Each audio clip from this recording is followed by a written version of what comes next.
With their backs against the wall this season, the Angels have come up big. On August 18th, facing an 8-game deficit to the Rangers, this was Mark Trumbo's response. Breaking pitch, hammered down the line.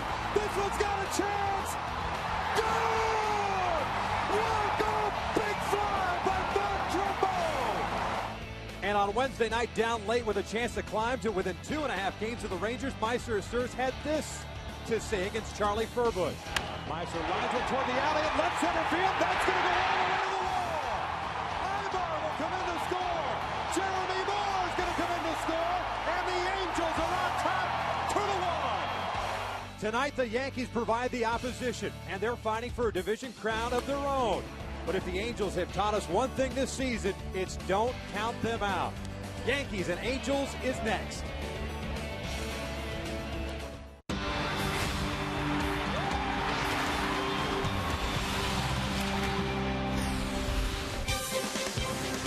How about that? A gorgeous flyover here at the Big A. Friday night baseball here in Southern California. Big series. The Yankees coming into town for the first of 3 against your Angels. And as we take a look at the playoff races right now in the American League East, the Yankees have a chance to extend their lead in the American League East, while the Angels looking to pick up a game on the Texas Rangers, although Texas leading the Oakland Athletics right now. That game late down in Arlington. We welcome you inside the Big A and back to Angels baseball here on Fox Sports West. I'm Victor Rojas along with my partner, Mark Gubiza. The Angels have in line their 3 guys at the top of their rotation: Weaver, Herron, and Santana. Tonight, Jared Weaver facing off against former Angel Bartolo Colon. Yeah, Bartolo Colon has struggled of late, Victor, so it's a good opportunity for the offense to get rolling. But big thing for Jared Weaver, he's throwing the ball so well at home. Great mark, 8-1 with an ERA, well under 2.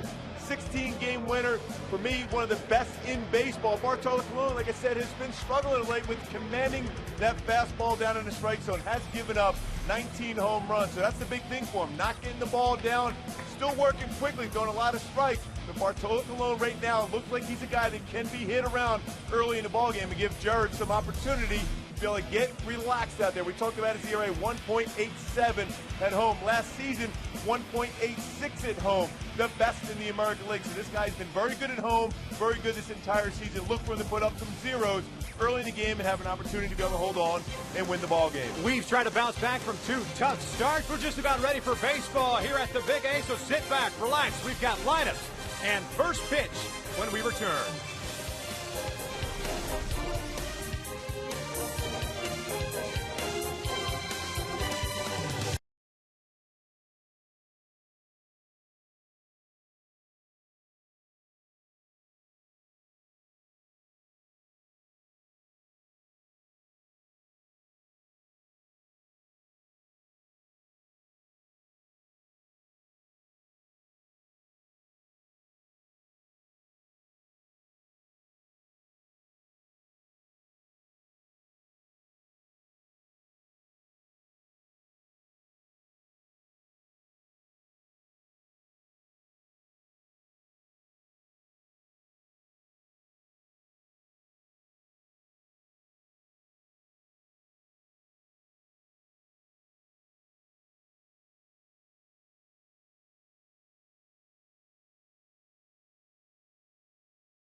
Angels baseball is brought to you by Hyundai. The critics have spoken, but the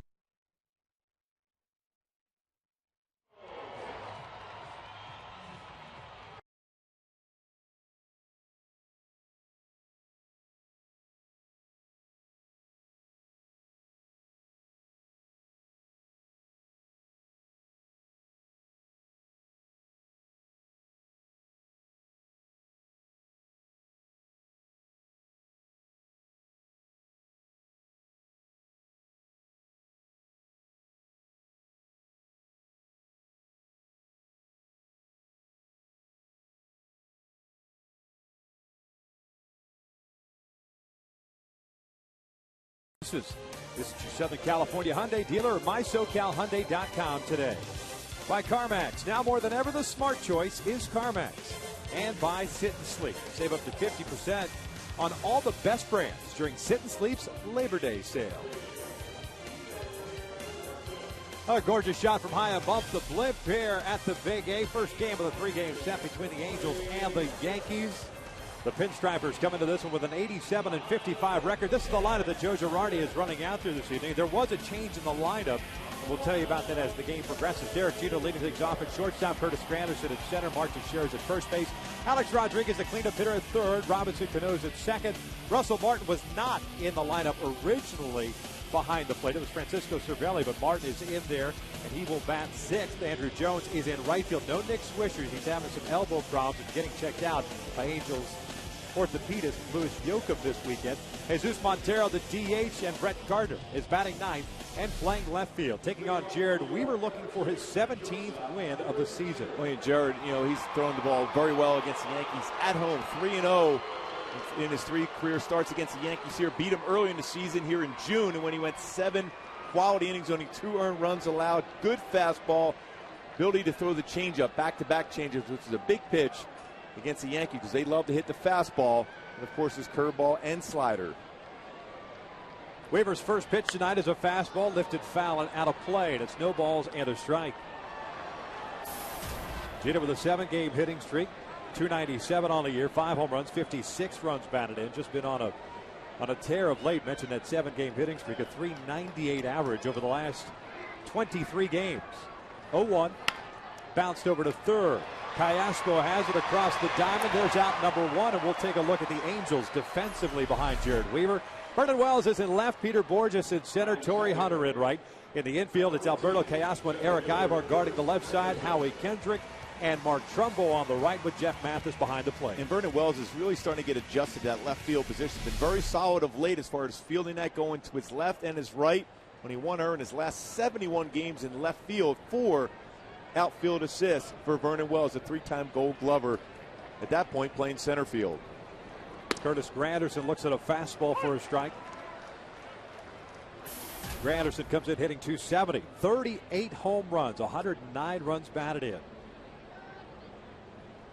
Showing bunt takes the breaking ball for strike 2. A real good curveball, yeah. 69-mile-an-hour curveball. That's the pitches that eluded Jared his last couple starts, in which he's given up 13 earned runs and 11 innings pitched. That's down low. 1 ball, 2 strikes. You mentioned those 2 starts back on August 28th on 3 days rest against Texas in Arlington. Gave up 7 runs on 8 hits in 6 innings. Took the loss. Last time out against the Twins, 6 runs, 8 hits in 5 innings, yet was able to pick up the win against the Twins as Granderson goes down swinging, and there is out number 2. Well, that fastball is that good because of the fact he was able to throw those good slow curveballs. Then you throw a 92-mile-an-hour no-seam fastball that starts off the inside corner, then runs over the middle part of the plate. But that differential in velocity gets it by Granderson. Mark Teixeira steps in with 2 outs and nobody on. And he promptly looks at a fastball for a strike. Teixeira with 36 home runs, 102 runs batted in. The batting average at 251. Makes that pitch down low. We'll take a look at our Hyundai key to the game. Victor, going a little Metallica today for you. Fight fire with fire. You're talking about a great offense that the Yankees have, but you're throwing one of the best pitchers in the game in Jared Weaver, who's been very successful against the Yankees and overall staff of the Angels, #1 in the American League. Good fastball in for a strike, and it's 1 ball, 2 strikes now on Mark Teixeira.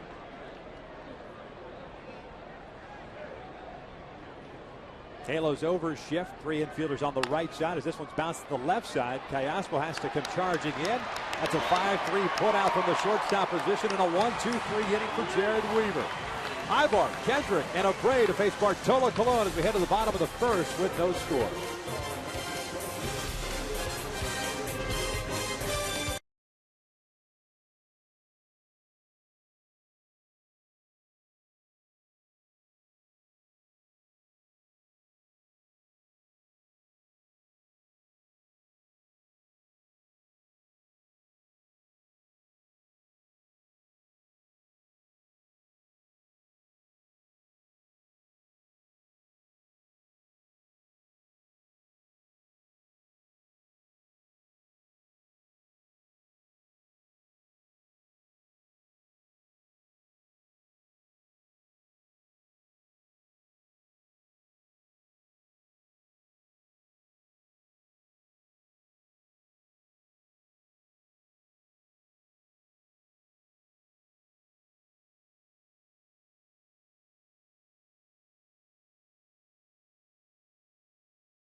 Season high 13 games over 500. Have Eric Ibar leading things off at shortstop.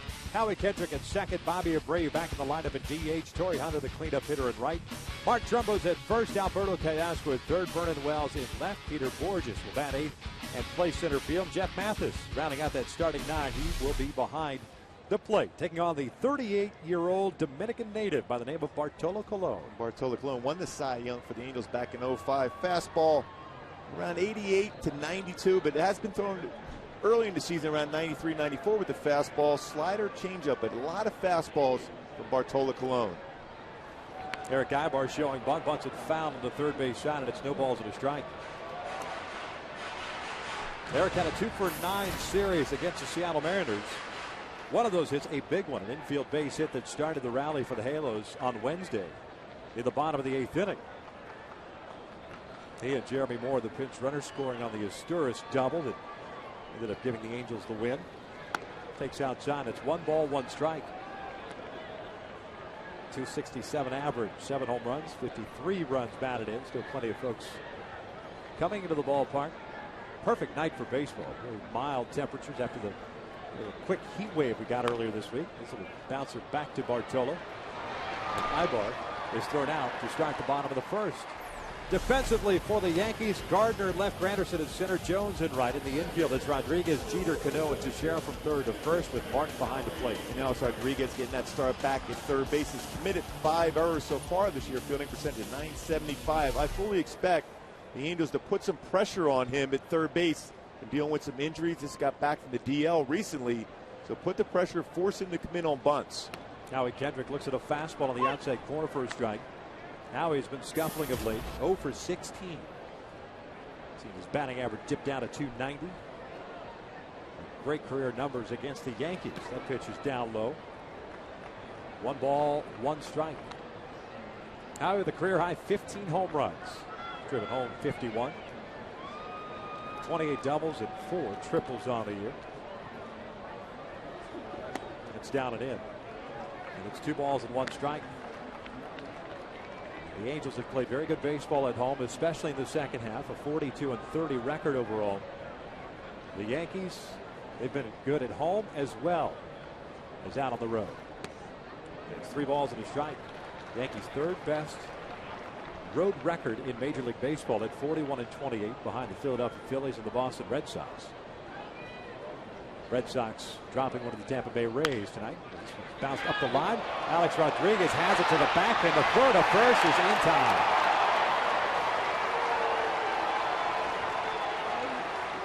Two outs. Well, right away, talked about being forced to be part of the game defensively. Alex Rodriguez on the backhand. Tough play right down the line. Makes the play. One hop throw with a first base by design. That throw there from Alex Rodriguez. Good play, good range. Gets Howie by a half a step. It's a good job of keeping his eye, looking that ball into the glove, and then transfer quickly in this short one hop throw to first base. So 2 outs and nobody on for Bobby Abreu. Looks at a fastball away.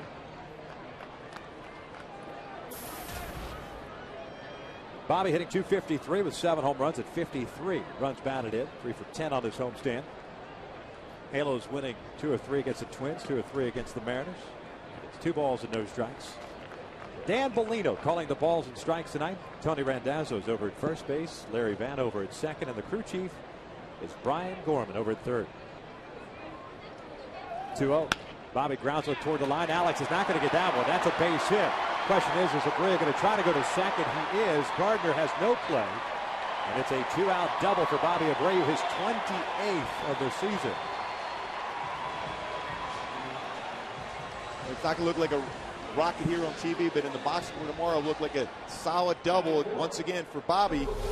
Ball right down the line, a fastball away with good running action by Bartolo Colon, but by A-Rod at third base and right down the line. Gardner plays very shallow in left. There's no chance he's going to be able to cut that one off and throw out Bobby Abreu. He's got his 28th double. So a man in scoring position with 2 outs here in the first. Torrey Hunter stepping up.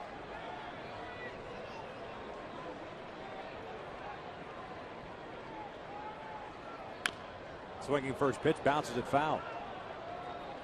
Torrey 2 for 10 of the series against Seattle, but 7 for 20 overall in the homestand. A .262 average. 19 home runs and 74 runs batted in.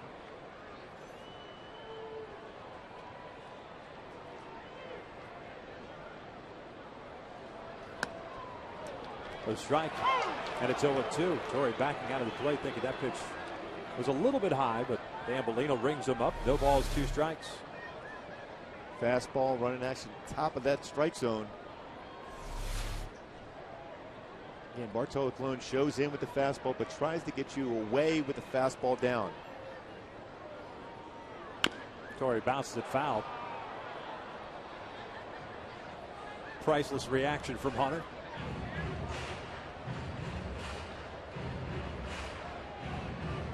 Especially after the pitch before was called a strike and the foul went off the foot. Murray back in.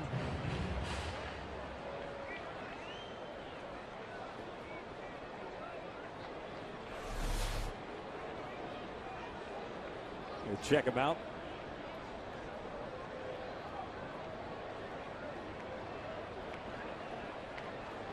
And Russell Martin's going to go out quickly to talk things over with Colon. He's going, hey, let's go right back in with another sinking fastball.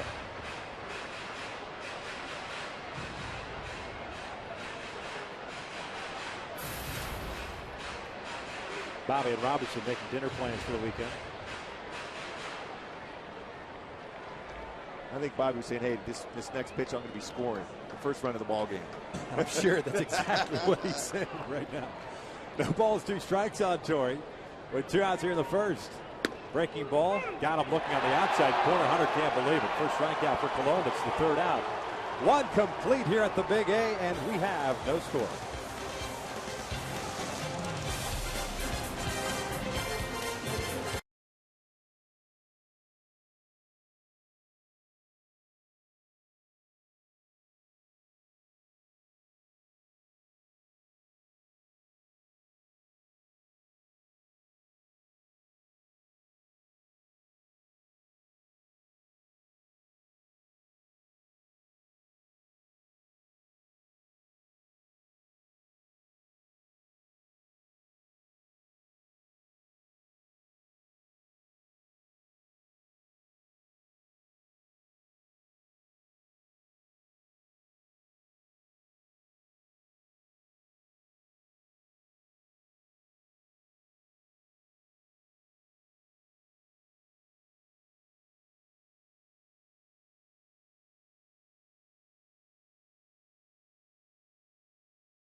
another Hall of Famer here on Friday night. Reggie Jackson, kind enough to join us here at the booth, and it's great seeing you. And it's great seeing you in uniform. It still doesn't get old for you, huh? To get out in uniform before the game. No, I do enjoy it. Enjoying being around the club and keep a good perspective of being, grateful and thankful that you can still be near the game. Well, obviously, a lot of the guys get that opportunity to be able to pick your brain as far as what to look for during the course of the game, as far as the swing at the plate.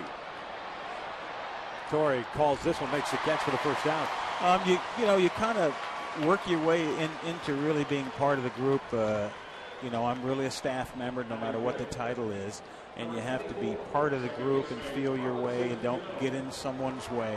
Make sure that you're an asset when someone comes to you or you see something. There's a way of approaching a player. We have, hitting coach, pitching coach, and bench coach and all that type of thing. Of course, Joe is the guy, our manager, Joe Girardi, as Joe Torrey was when he was here. So if, I can see some things, but I need to wait for the right time to approach it. Is the Yankees, or are the Yankees different in that regard as far as bringing back their former players and taking that input, whether it's in spring training or during the season? I know teams have done that quite a bit, but it seems like that trend may have started with the Yankees.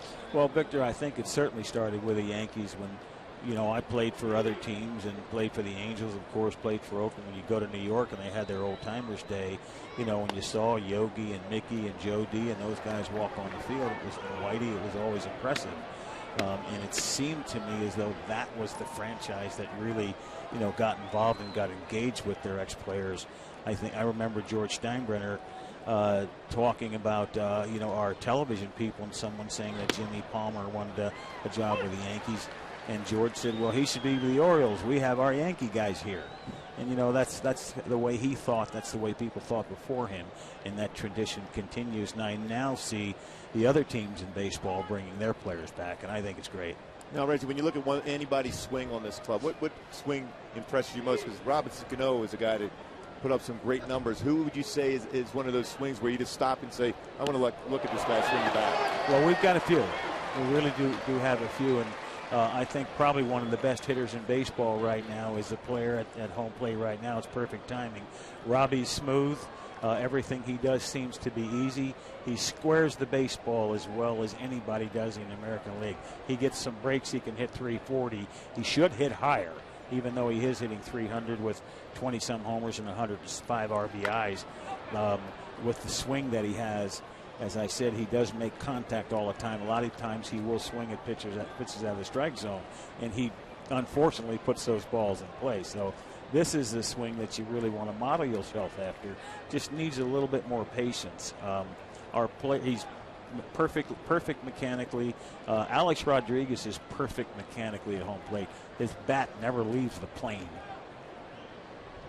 2 balls, 2 strikes on Cano. He fouls this one off the left. I got to take you back to 1982, to your days with the Angels, and that which was an incredible season for the franchise. Unfortunately, it didn't pan out well with the Milwaukee Brewers late in the postseason, but what was it like with that team, so many veterans on that ball club, and playing for Gene Mauch? It was super. I really enjoyed playing for Gene Mauch. There's something you don't see very much. But on the other side of that coin, you don't see Jared Weaver very much either. There aren't many guys like that. Yeah, that's good stuff he has going. That little no-seam fastball that can run, start off the inside corner. That's a pitch out of curiosity that you didn't see a whole lot, when you were playing. A guy would throw that two-seam fastball at your hip and then run it back. It seemed like Greg Maddux was the guy that kind of get everyone enjoying and getting comfortable with that pitch. I would say, Mark, that really is the guy that really used that pitch quite a bit. I think that, guys like Tommy John use movement on the baseball. Jimmy Cott used movement on the baseball, and some of the older guys back then, it didn't throw exceptionally hard, but it really got noticed when Maddux learned to take the ball and throw it inside on a left-hand hitter, and it would run back over the plate. Halladay does that now. Everything he throws moves, and when you see a guy like Weaver that doesn't throw exceptionally hard, doesn't touch 95 anymore, but he has learned to pitch and change speeds and make the baseball do a lot of things to his benefit. Falls behind on Russell Martin at 2 balls and a strike. Yeah, I still trying to one of my biggest thrills, I watched you hit your 500th career home run against us in Kansas City when you remember the Angels. I remember we had a 4-game series, and there was a bunch of us young pitchers on the staff, and Bud Black was pitching that first game. That's who he hit the home run. He goes, we're like, wait a minute, Reggie's going to get number 500 against one of us here. There's no doubt about it. Bud Black puts his hand up and goes, I'll get it out of the way quick the first day. And right away in that game, you hit your 5 runs, a career home run against Buddy Black. Well, I see Buddy every once in a while. Of course, he's done a great job down in San Diego, managing a ball club. I think he was a pitching coach for a while. Now he's a manager. It seems like pitchers, wind up being good managers, if you will. But the sad thing about that game, we got killed. We absolutely got killed that night. And I wound up hitting number 500, but we were losing like 9-0 at the time, or 8-0 or something. We wound up losing the game 10-1 or whatever it was. Believe me, I did shake his hand and said, thank you for getting it out of the way for us. Because we were like, there's no way we're going to make it through this 4-game series without one of us giving up that home run. The Yankees get their first base runner via the walk. Kansas City was a big ballpark at the time. Was there one particular ballpark that stood out to you that you didn't really care for as far as hitting background or whatever the case may be? To be honest with you, the toughest ballpark to hit in that time was Oakland. Really? We drew probably 4,500 to 5,000 fans a game. It's very cold up there with the fog coming in at night. It was 415, 414 or something like that, the center, 385, 390 in the alleys. I mean, here, when we played, it was 414. I think in Kansas City it was 410, but it was really a big ballpark, 385, 390 in the alleys, and now it's 360 and something like that. So the ballparks are smaller now. Yeah, I mean, obviously, who would be your toughest pitcher you ever faced? I mean, obviously, you had a great career. You had a lot of home runs, a lot of big-time success in the big games, but was there any pitcher you looked to go, oh, man, I wish I wasn't facing him tonight? Besides Mark. Besides me, of course. Mark Gubas had a good slider, buddy. He had a good, what they call electric slider. Kept the ball down on you, and left-hand hitters would swing over it, is what they would do. But there were a couple of guys that you wouldn't know that were very tough. Of course, Seaver was at the top of his game all of the time. Carlton there, when you had to face him. It was Mickey Lolich that pitched in the 70s and 80s with Detroit. Mickey Lolich one year pitched 376 innings, had 39 decisions. It was 25-14, struck out 325 in 376 innings, 45 starts. That's crazy. People complain about 200 innings nowadays. But back in the day, Lolich was tough as a left-hander. There was a guy named Mike Caldwell that was tough as a left-hander.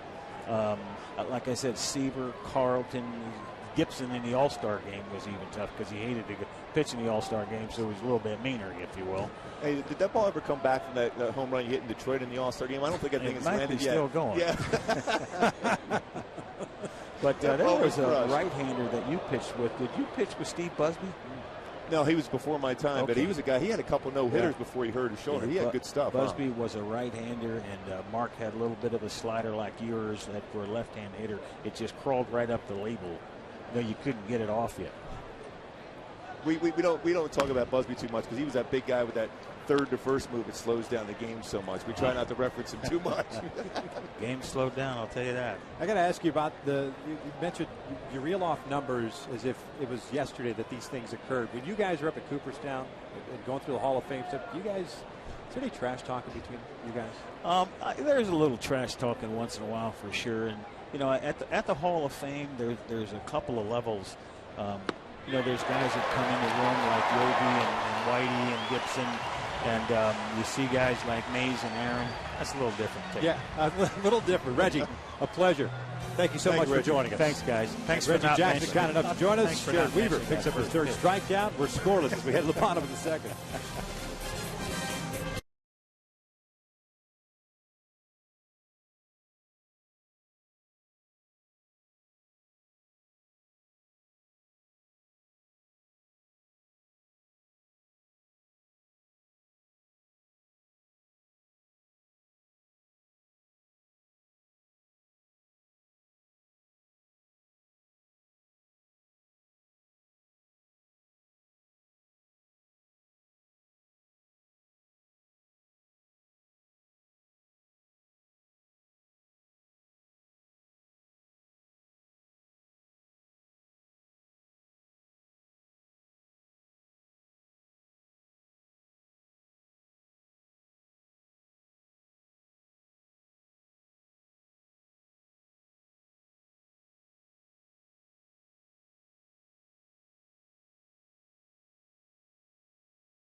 Nice job through the first 2 frames so far. Here in the bottom of the second with no score. Mark Trumbo to lead things off, followed by Alberto Callaspo and then Vernon Wells. Our thanks once again to Mr. October himself, Reggie Jackson, for joining us. Trumbo looks at a fastball down low for ball 1. Yeah, he did pretty well in the big games, don't you think? Yeah. Did he get you? No? No. Give me some. Oh, boy. I was. Why did you tell him that? No. Why did you tell him? He's Mr. October. He's Hall of Fame. This guy was only 2 for 15 in his career. You should have just stood up and said, "In your face, Reggie." He would have showed his HOF ring and his few World Series and MVPs, and I would have been back in my little spot over here. 1 ball, 2 strikes on Mark Trumbo. 3 for 11 in the series against Seattle. It's amazing the numbers that you could just reel off. Insane. And it's not just a personal number thing. It's like pitchers and even the distances on the fences. Being able to remember. I mean, different remember ballparks. everything about Mickey Lolich. Right. I mean, that's some great numbers. What did he say? 39 decisions, 24 and 15. Thought I remembered some things. Yeah. Except who I played with and were my teammates. I don't remember anybody there, but hey. 2-2. Trumbo fouls it off to the right, reaching for a pitch out of the strike zone. Count remains at 2 balls, 2 strikes. Bartolo Colon gave up a 2-out double to Bobby Abreu in the first inning, then struck out Torrey Hunter. So 1 hit, 1 punch out for Bartolo.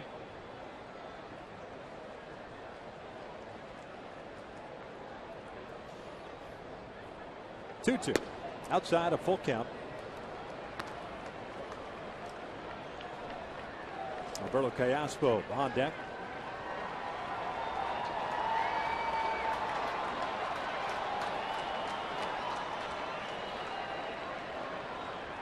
Three-two.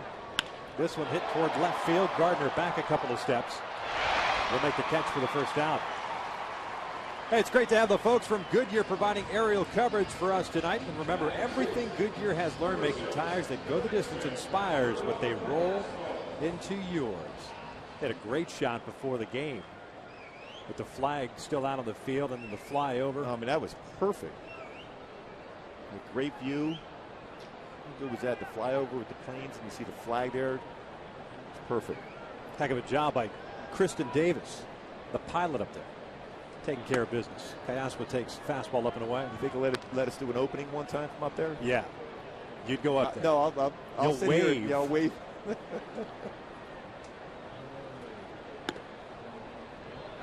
1 ball, 1 strike. There's that look we were talking about before the game. That's amazing.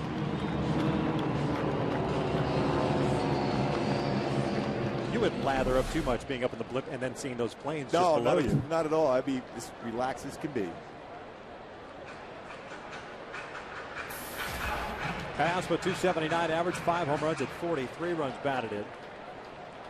Callaspo good numbers against Cologne too. 4 for 8 with 1 home run.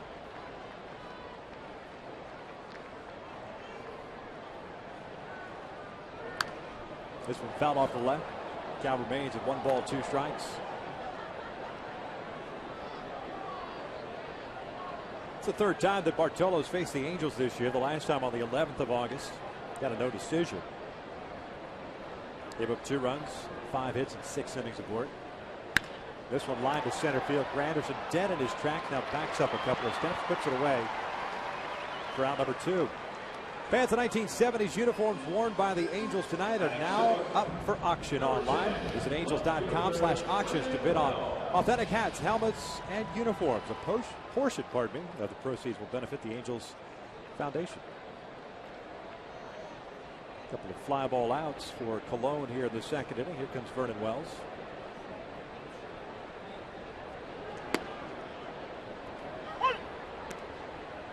No balls and a strike on Vernon. Vernon good career numbers against Yankee pitchers. 303 with 28 home runs. Good sink on that pitch. And it's 0-2. Wells went 1 for 11 against the Mariners. 3-game stretch. strike sound on that high fastball. And it's a 1-2-3 inning for Bartolo Colon, picking up his second strikeout. 2 complete, and we're still scoreless.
Yankees setting up 8-9-1.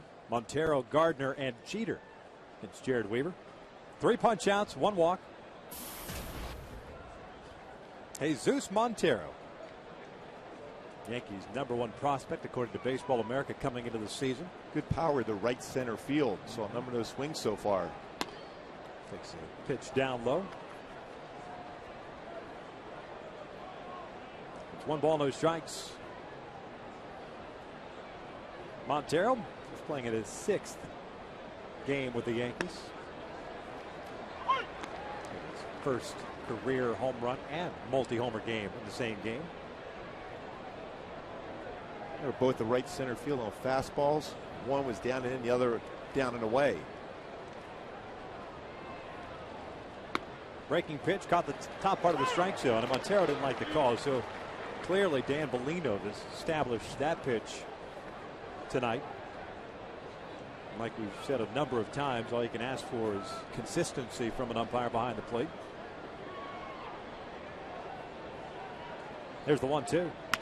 Hit in the air toward deep left field. Wells is going back, and that one is gone. That's his 3rd major league home run. And the Yankees have a 1-0 lead. Well, it's one of those times where, as a pitcher, you try to outthink yourself, because the fact is, he's looked at a couple slow curveballs, didn't really track them real well, and then you try to sneak a fastball inside, and he was super quick on that pitch.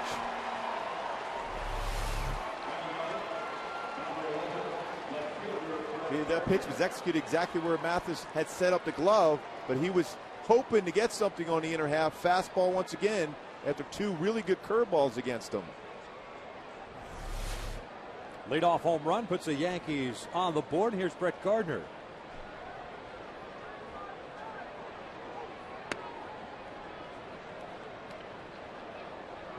One ball, no strikes on Gardner. The left fielder hitting .264 with 7 home runs, 35 runs batted in.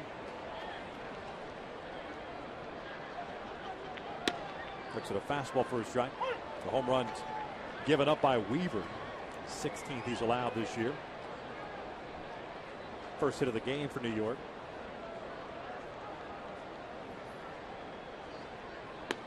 Breaking ball missed outside. 2 balls and a strike.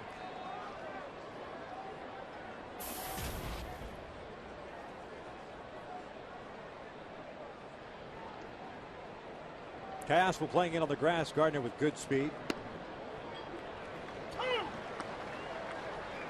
Good sequence so far for Jared against Gardner. Slow curveball, just missed the outside corner. and ran that no-seam fastball on the inside corner. Going to throw him a changeup here. Swing and a miss. Down goes Gardner, and there's out number 1 as Weave picks up his 4th punch out. Back to the top of the order with Derek Jeter coming up now. Before the game, the Angels created this painting for Derek, and it was presented to him before the game by Torrey and Mike Scioscia, commemorating his 3,000th hit. Pretty impressive when you think about it. The career that Jeter has had coming up. Big names he's got an opportunity to pass before too long. Takes a strike on the outside corner. Jeter's 0 for 1. He grounded out to Kayaspa to start the game.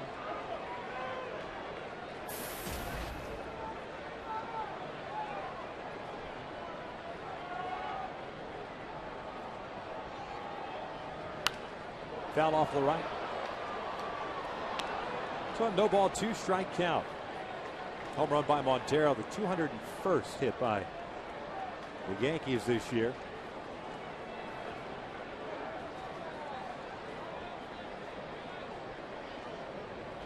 They have power and they can steal some bases also. They're a club that steals some bags. This one popped up to shallow right center field. Torrey Hunter comes in a couple steps. 2 outs. It's the 31st home run over the last 17 games for the Yankees.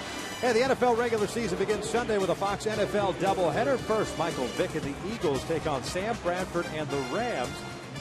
Then on America's Game of the Week, Eli Manning and the Giants battle the Redskins. Coverage begins with the Built Ford Tough Fox NFL Sunday pregame show at 9 a.m. Pacific. What are you upset that your Eagles aren't?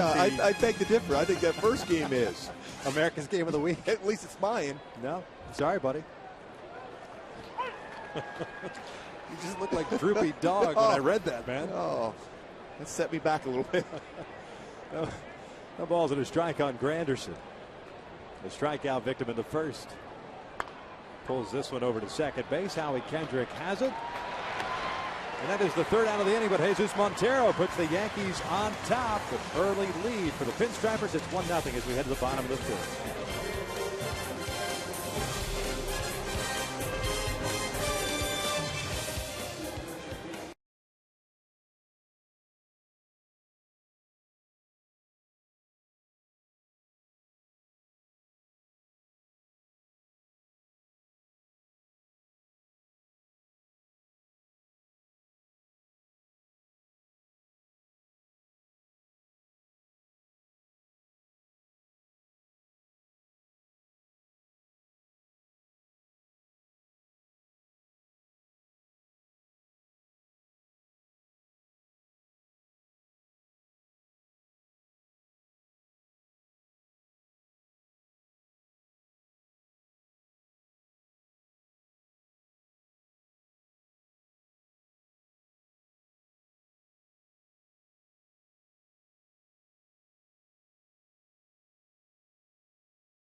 Jared Weaver and Jeff Mathis talking over that pitch selection, 2-strike pitch selection to Jesus Montero, giving the Yankees a 1-0 lead. It looked like Weaver was asking Mathis, did I get that fastball in enough? And Mathis said it was in, but he was clearly a guy that was looking for the fastball. Maybe the last fastball you're going to see from him unless it's elevated. 0-1 to Borges is a strike. No balls, 2 strikes. I was always a believer for young hitters coming up. I'm going to force them to hit my breaking pitches and off-speed pitches too early in the game. Because then all of a sudden when they start looking for that pitch, then you can get the fastball by them. Little bouncer foul. Colon with a couple of strikeouts, 1 hit allowed. 1-2-3 second inning. Borges, a 3 for 10 series against Seattle, hitting .276, 10 home runs, 36 RBIs, 25 doubles, 9 triples. 0-2 pitch. Got him with a high fastball. Back-to-back punch-outs for Colon, and there is out number 1. Fans, the Angels will take on the Yankees on Sunday at 12:35. In remembrance of September 11th, fans in attendance will receive many American flags. Be part of this special day and purchase your tickets at the Angel Stadium ticket office or at angels.com. No question. Jeff Mathis fouls off the first pitch. Snowballs in his strike. Last 2 batters, Russell Martin has really been giving that target up when Bartolo Colon has been ahead of the count. He's been very good as far as throwing that sinking fastball. And then when he wants it elevated, he gives him a good target up in the strike zone. See if he does it again here, 0-2.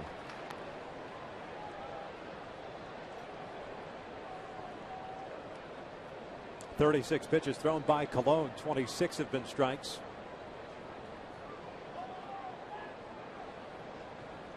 Going upstairs with the fastball again. This one fouled back. The count remains at 0 balls, 2 strikes. It's somewhat effortless so far for Bartolo. Seems to have gotten into a little bit of a rhythm here. Yeah, getting ahead of the count 4 times already in the game. 0-2 count for Bartolo Colon.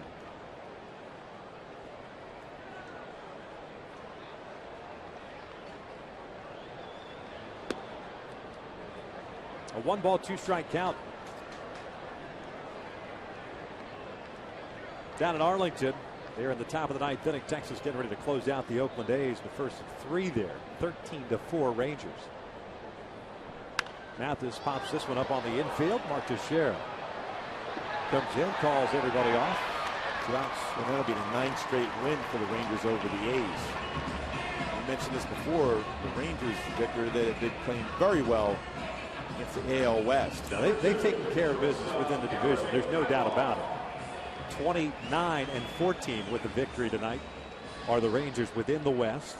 The Halos with their win on Wednesday, just at even 500 at 24-24. The Angels will travel up to Oakland to take them on for a 3-game set beginning on Monday. Last road trip of the year, Oakland, Baltimore, and Toronto. Ibar takes a strike on the inside corner.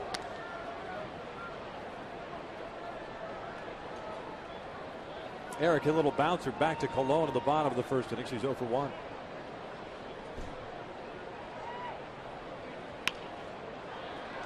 A little tardy on that pitch, and it's no balls, 2 strikes. Yeah, Victor, remember we talked about some certain pitches with recoil when they throw the baseball. Bartolo Colon is certainly one of those guys. When he releases the baseball, he ends up coming back instead of that. Usually you see pitchers following through over the front leg. He's a guy that basically has a straight up and down with his back. Another 0-2 count for Colon. Ibar lines one over the outstretched glove of Derek Jeter, and it's a 2-out base hit for Eric Ibar.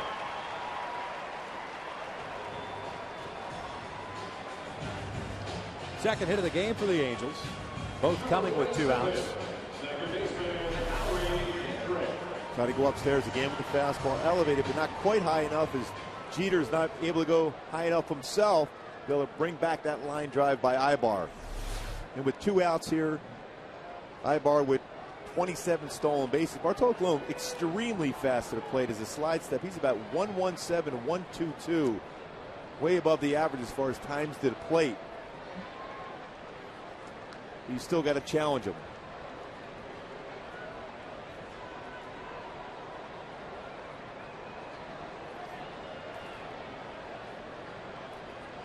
Howie Kendrick is 0 for 1. He grounded out to Alex Rodriguez in the first inning. Takes a fastball down the pipe for a strike.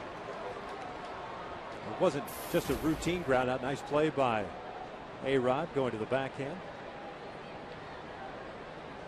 Mentioned the good numbers that Howie has had against the Yankees in his career. .331 hitter. against New York. Ibar with a pretty good lead at first. Now he grounds one over to Jeter. They'll go the short way. That will land the inner. No runs, a hit, one left on. 3 complete here at the Big A. 1-0 Yankees.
Fourth, we know it's time for our AT&T trivia question. And tonight, we've got a good one. Which current Major League Baseball managers won a World Series in their first postseason?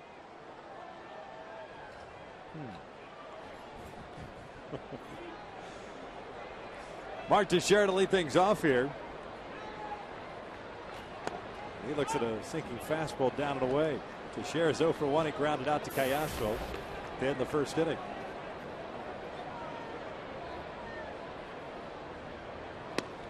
Good off-speed pitch. But you're not buying the fact that it's a tough question? No. For those playing at home. Yes. Extremely tough. 1-1. Strike on the inside corner. 1-2. Change up away. Fastball in.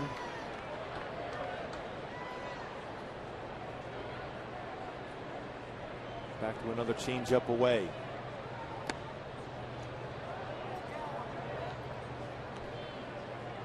Weaver with 4 strikeouts, 1 walk, 1 hit. That was the Jesus Montero home run leading off the 3rd inning.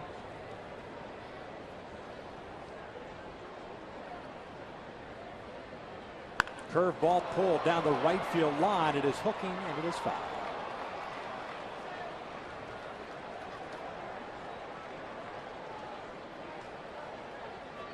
Well, when you want to see the difference between 2 power hitters, Teixeira is one of those guys that loads on the back leg and more of an uppercut swing. A-Rod is a guy that generates most of his power on the front side. So a back leg hitter in Teixeira and a front leg hitter in A-Rod. 2 different type of power hitters that Weave has to face. Fastball missing off the plate, full count.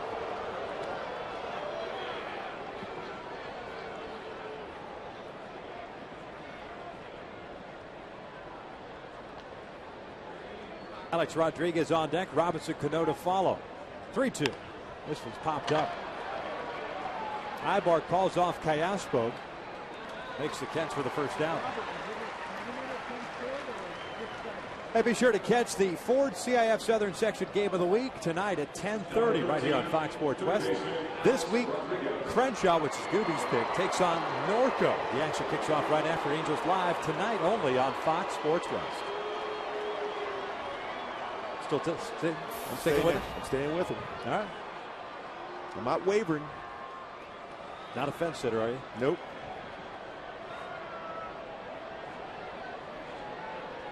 Fastball up and in to Alex Rodriguez to start off this at-bat. Alex hit a fly ball to right field leading off the second. So he's 0 for 1.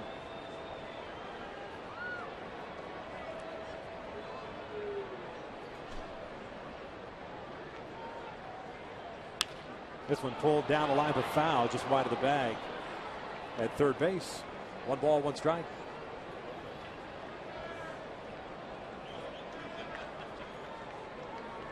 Alex playing in his 90th game this year.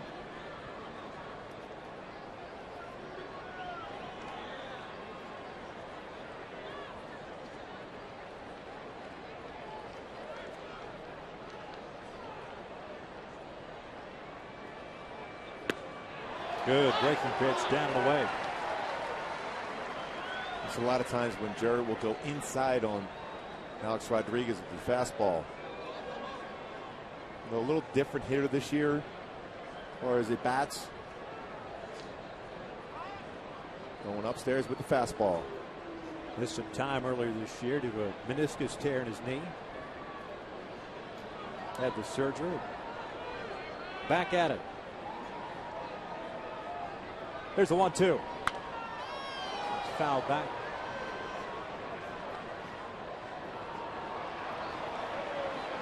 So we'll reset and do it again at 1 ball, 2 strikes. Weaver at 54 pitches. 37 have been strikes. Much different Jared Weaver than we've seen the last 2 times out. Check swing. Looked like he went around. He did, says Tony Randazzo. 2 outs. Well, you can tell when a hitter knows he's beating on a pitch. And A-Rod certainly wasn't that breaking ball. The reason why he was able to get him to swing at this pitch is because of that fastball, the pitch before that was up in the inner half.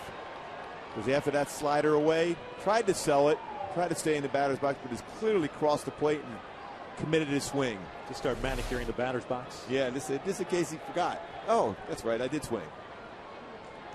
Strikeout number 5 for Weaver. Here's Robinson Cano swinging and missing on the changeup. Cano went down looking in the second inning. Kevin Long, the hitting coach, working with A-Rod as far as get him out of there. He's a front side hitter. I mentioned that before about Alex Rodriguez trying to stay back enough and not get too far out in front of that slow, whether it's a breaking ball or changeup, and be prepared to hit the fastball when he gets that opportunity. And Kevin Long's done a great job with this lineup. In particular, this guy at the plate here, Robinson Cano, worked on a technique as far as getting through the baseball. So when Cano first came up, a lot of fly balls to left center field. Now more apt to turn on a fastball inside. Fastball high. 1 ball, 2 strikes. The game at Texas now a final 13-4. So the Halos needing a victory to stay 2.5 back in the West. A loss, it's 3.5 game deficit. 1-2. Off speed, pull to the right side. Trumbo can't get it. It's a base hit for Robinson Cano with 2 outs.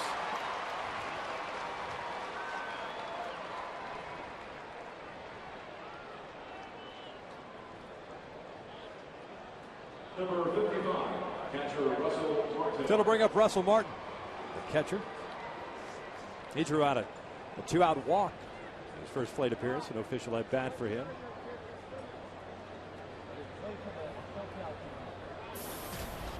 Mentioned that Texas score. Tampa Bay beat Boston 7-2. The Rays trying to make a move in the wild card.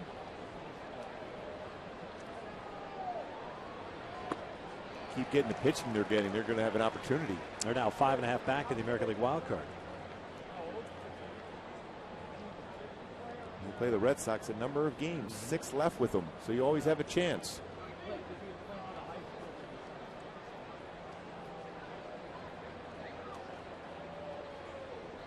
Oh, 1 pitch. This one bounced to the right side. Howie Kendrick with a diving stop. And he throws out Russell Martin to end the inning. Fully outstretched. Go ahead, smile, Howie, because that was pretty. We head to the bottom of the 4th with the Yankees still on top 1-0.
guarantee.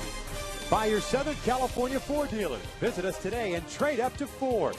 And by Jack in the Box. For a limited time, Jack's really big chicken sandwich combo is back for only $3.99 plus tax at participating restaurants.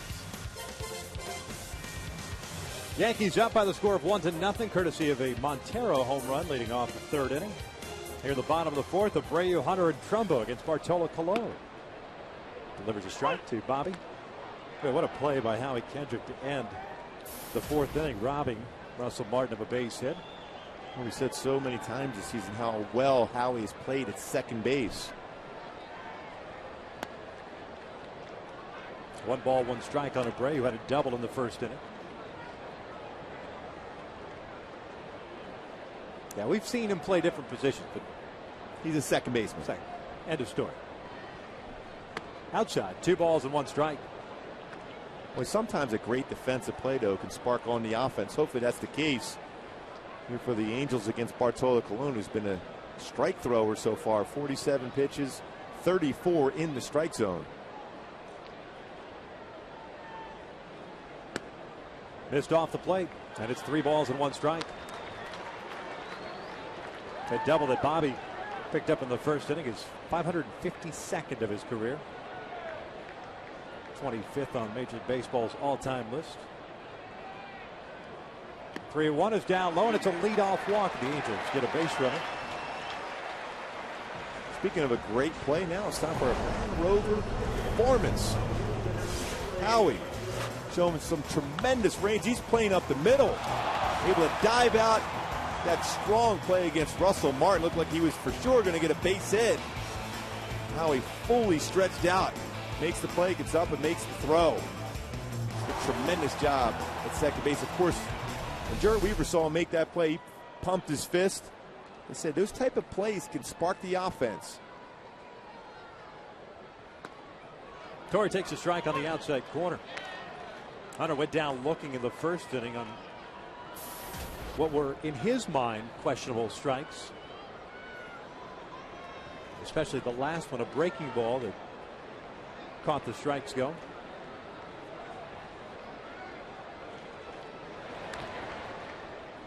The walk of Abreu, the first by Colon, to go with the 3 strikeouts and the 2 hits that he's allowed.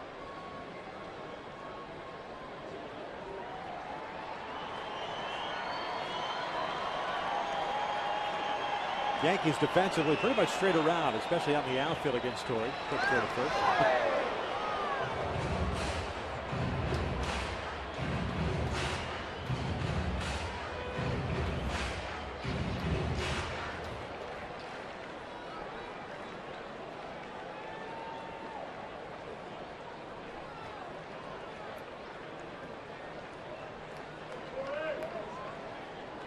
Oh, 1. Torrey. This one out to shallow right. Andrew Jones is there, 1 away. Let's go back to our AT&T trivia question. Major League managers won the World Series in their first postseason. We got the 2 skippers here tonight that are on that list. Mike Scioscia in 02, Girardi in 09, but Frank Conan, Guillen 04 and 05 respectively. You had all 4, didn't you? Yes. Come on. I remember that one. I know that one. You remember because we've had that before, so you. No, I remember reading something about that before, when Joe Girardi got the World Championship with the Yankees. Fastball's a strike on the outside corner. Besides, if I can't throw out a Dean Chance in there, I'm not going to guess anyhow. I need a possibility of Dean Chance being in there. How many guys total have won a World Series title and as a manager and as a player? Total? Total. Trumbo 0 for 1, hit a fly ball to left field his first time up. Takes a strike and it's 0-2.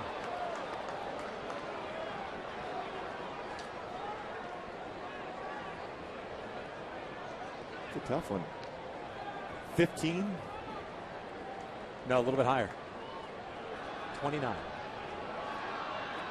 Wow. Yeah. That might have gone all the way up. It might take me another 14 guesses to get there. Bouncer on the first base side. Colon has it. Trumbo's retired for round number 2.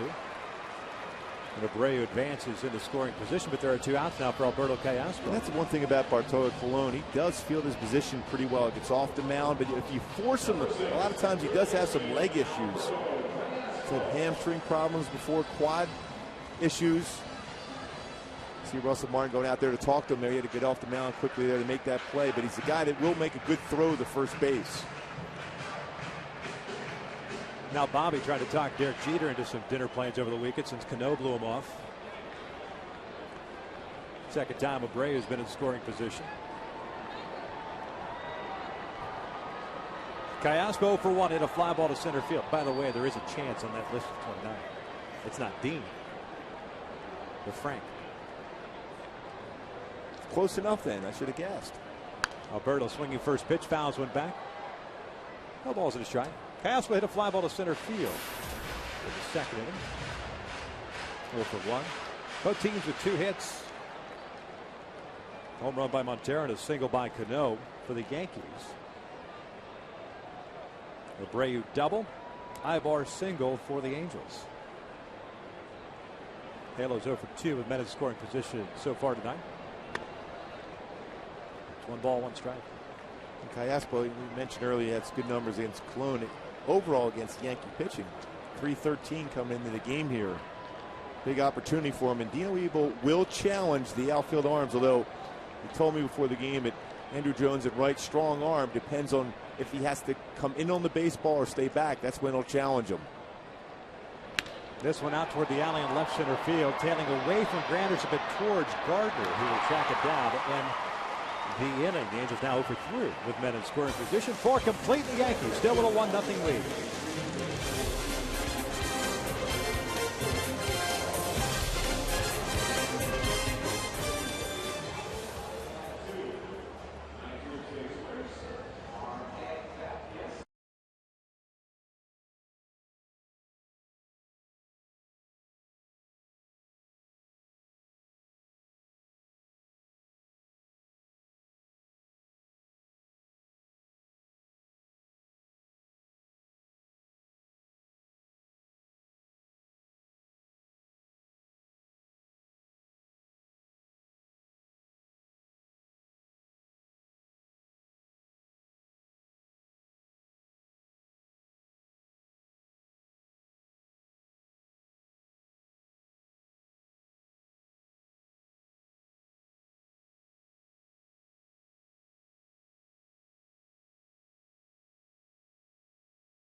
One to nothing. It's great to have the folks from Goodyear providing this aerial coverage for us tonight. Remember, everything Goodyear has learned, making tires that go the distance, inspires what they roll into yours.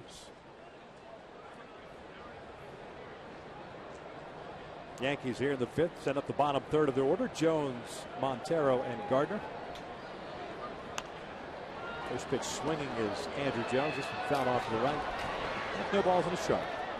Andrew Jones, a strikeout victim in his second. 1 of 5 for Weaver. And that pop up just off the end of the bat. Mathis was tracking that pretty quickly. Just ran out of room. He didn't give up on that baseball whatsoever going for it. Right into the screen.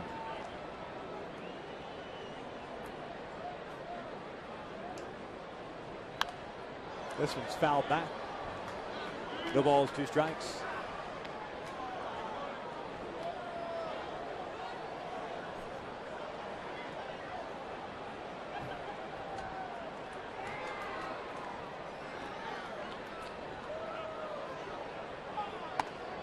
Trying to climb the ladder with a fastball. 1-2 now.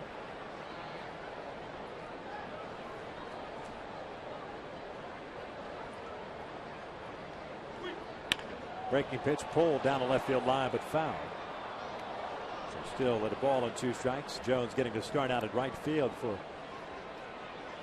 Nick Swisher. Apparently felt something on a throw in. They were playing the Orioles yesterday. When you swing like that, you might get a fastball away. When you see a hitter open up his front hip like that and pull that ball foul, it means he's going to have a tough time catching up to a fastball down and away. Going with the changeup. Looked like Jones had a pretty good read on it. 3-2 now. I think he's become more of a guy with that. We talk about slider bat speed. A guy's going to hit the off-speed pitch very well. Guess for the fastball. And Jared walks the leadoff man. Second walk of the ball game, and will bring up Jesus Montero. Now it's time for a Coors Light cold hard blast.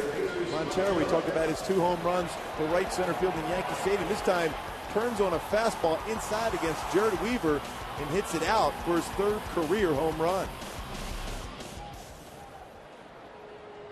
And his big league debut on September the 1st against Boston. Down in the minor leagues this year, 288 average, 19 doubles, 18 home runs, 67 runs batted in. The first pitch is outside.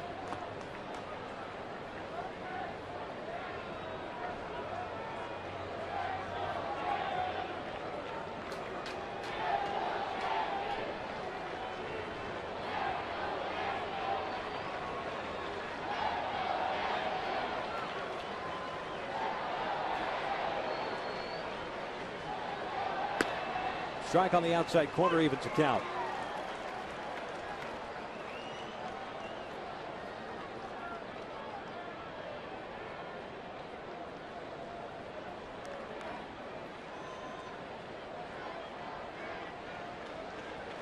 Mentioned earlier in the first plate appearance for Montero. First, as far as Yankee prospects, 5th in baseball, top catcher coming into the season. As he shoots this one to right field, it's going to hang up for Torrey Hunter. There's out number 1. And that's the reason right there, a swing like that, why he is such a big-time prospect and done well here at the major league level so far. The ability to hit the ball that way, even on an all-speed pitch. Stay back, use his hands, ball well to right field, and Torrey made the play on it. Now, even though he's a young player, limited big league time, as a starter, and even as a starter of Jared's ilk, you've tried to sneak a fastball on the inside part of the play with 2 strikes, and he got you for a home run. First AB. Second AB, you try to go back outside, thinking perhaps he's starting to peek inside, and he lines one to right field. How much does that play into the psyche? Not just because Montero's going to have a huge game, but just from a scouting standpoint, because you get the reports and you analyze it, but you have to make in-game adjustments at times. To me, that tells me a slider is going to be effective for Weave against him, because he's turned on a fastball inside. He's hit that ball on the outside part of the plate, but either a BP fastball or a changeup he hit that way. That tells me you got to think in terms of make him swing over top of a slider, or eventually you can mix in a changeup away. Let's start changing speeds on him. He's shown a pretty good eye. Even when a strike's been called on him, he looks back at the home plate umpire as if he has a pretty good idea of the strike zone already, which most young hitters don't have.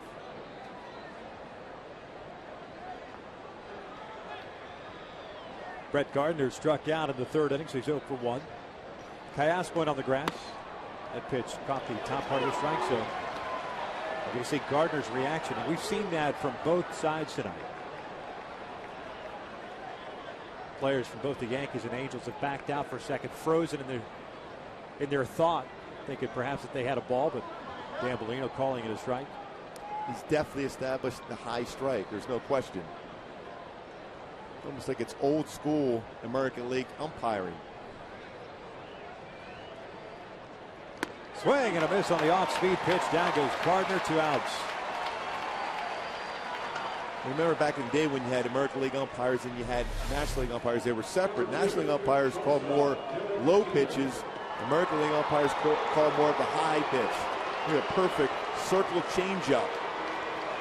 Weave gets Gardner way out in front. You see the bat going through as the baseball still going towards the glove of Jeff Mathis.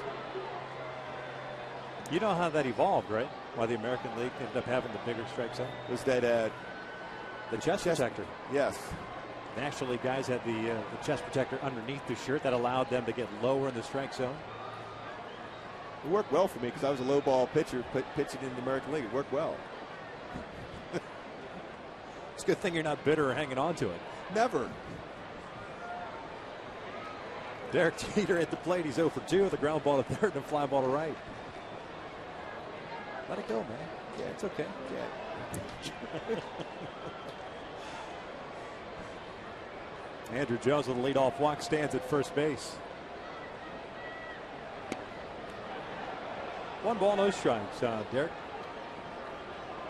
7-game hitting streak for him. Weaver's just thrown his 75th pitch of the night. 51 strikes. At least 1 strikeout in every inning so far.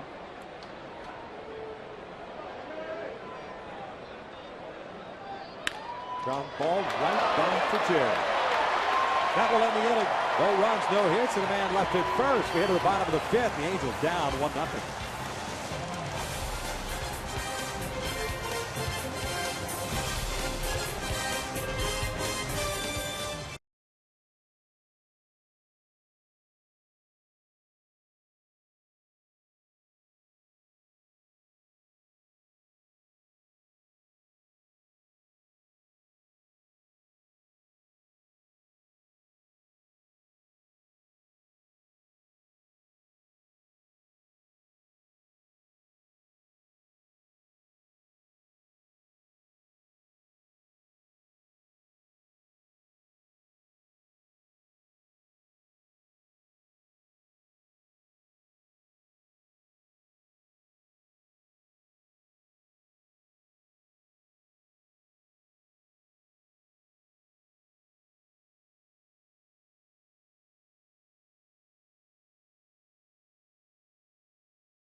Nothing.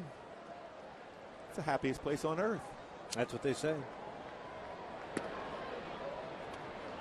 Vernon Wells takes a strike. Bottom 3rd of the order due up. This place might be pretty happy if the Angels are able to tie things up and take the lead here. Cologne's been tough. 3 strikeouts, 1 walk, 2 hits. He's painting that outside corner. And it's no balls, 2 strikes. Vernon struck out swinging in the 2nd inning. He's 0 for 1. Russell Martin's done a pretty good job as far as bringing in pitches that are maybe off the corner and framing them and giving Molina a good opportunity to call it a strike. Chopper off the plate towards 3rd. Rodriguez has it. Wells is the first out here in the 5th. Hey folks, this copyrighted telecast is presented by authority of the Angels. It may not be reproduced or retransmitted in any form, and the accounts and descriptions of this game may not be disseminated without the express written consent of the Angels. 1 out, nobody on for Peter Borges.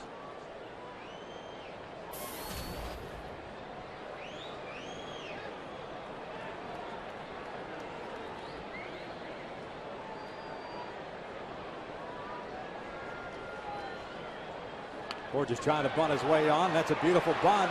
Alex with the bare hand. Can't do anything with it. A bunt base hit for Peter Borges with 1 out here in the 5th. And that's with Rodriguez playing in at 3rd base. And we were wondering when they would challenge Alex Rodriguez to come in on a bunt. Did a nice job as far as fielding his position on ground balls. But it's a perfect bunt with that speed that Borges has. Easily gets down the line, and Alex Rodriguez was smart enough to hold on to that baseball.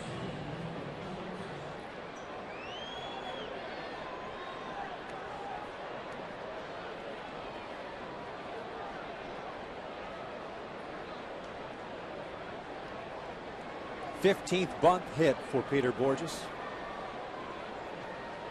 There's Jeff Mathis. Jeff popped out in his first plate appearance, so he's 0 for 1. The Angels lead Major League Baseball as far as that category of bunt hits. 37th in bunt hits so far.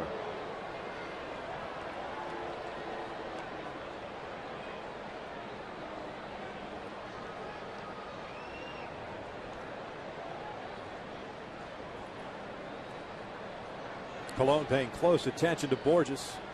19 stolen bases for him. Took something off there and it missed inside for ball 1.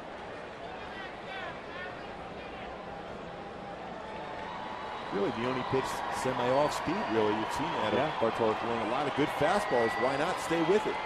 Both two-seamers and four-seamers. Exactly.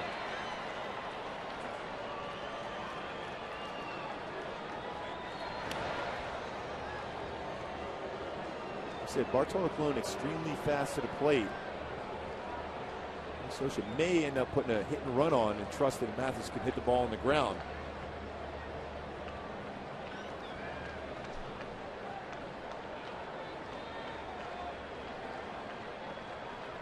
Borges takes off, a ground ball towards short. Jeter's only play is to first base. The throw is high and it pulls the chair off the bag and Mathis will reach.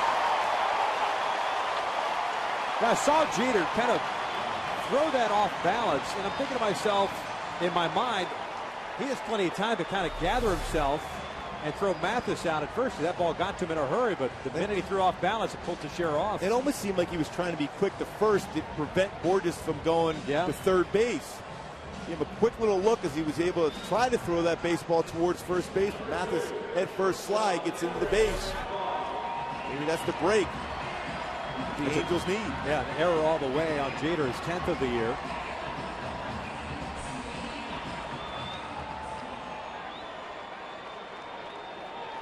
So first and second with one out. Back to the top of the order now, Eric Ibar.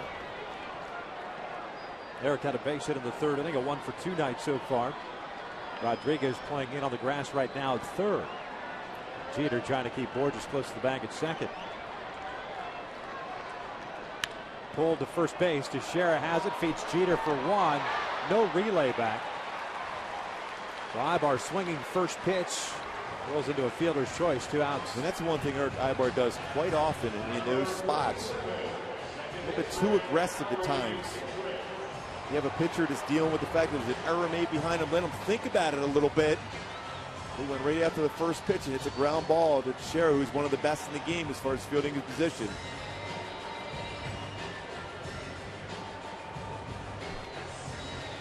Conversation with the infield minus Teixeira. Probably where they're going to throw this baseball, whether they'll try to throw through in case there's a stolen base attempt, or hold on to the baseball, or fake throw the second and throw back towards Borges. All kinds of things come into play, especially with 2 outs. The Yankees getting their run in the third inning, courtesy of the Jesus Montero home run, his third of the year. The Angels have had some opportunities with men in scoring position, have yet to capitalize. First and third, 2 outs here for Kendrick. 0 for 2 tonight. The pitch missed in. Now we have a ground ball to third and a fielder's choice.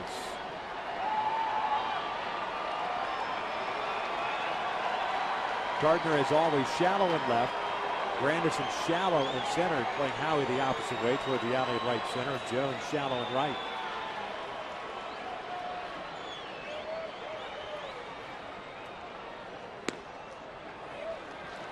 One ball, one strike. Pretty good pitch to hit. Tried to throw it off the outside corner. That ran in the middle of the plate. Now he's got that real good approach on a pitch like that to drive hard to right center field.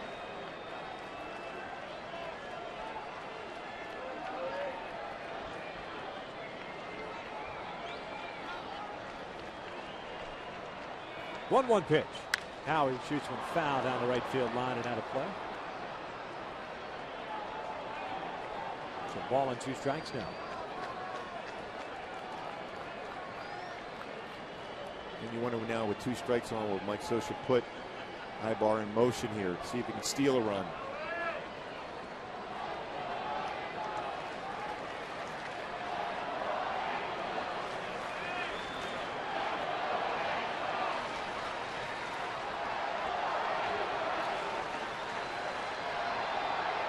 The first move, nothing happening.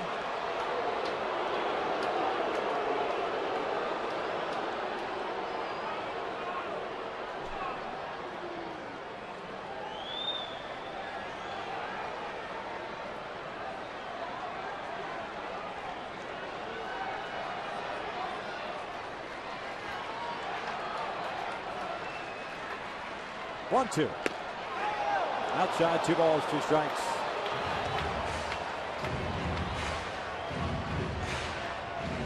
Now he's been a .277 hitter this year against right-handed pitching. Russell Martin tried to bring that pitch back to the corner.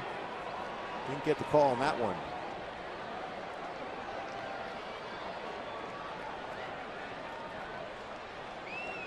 Ibar takes off. The 2-2 is shot foul.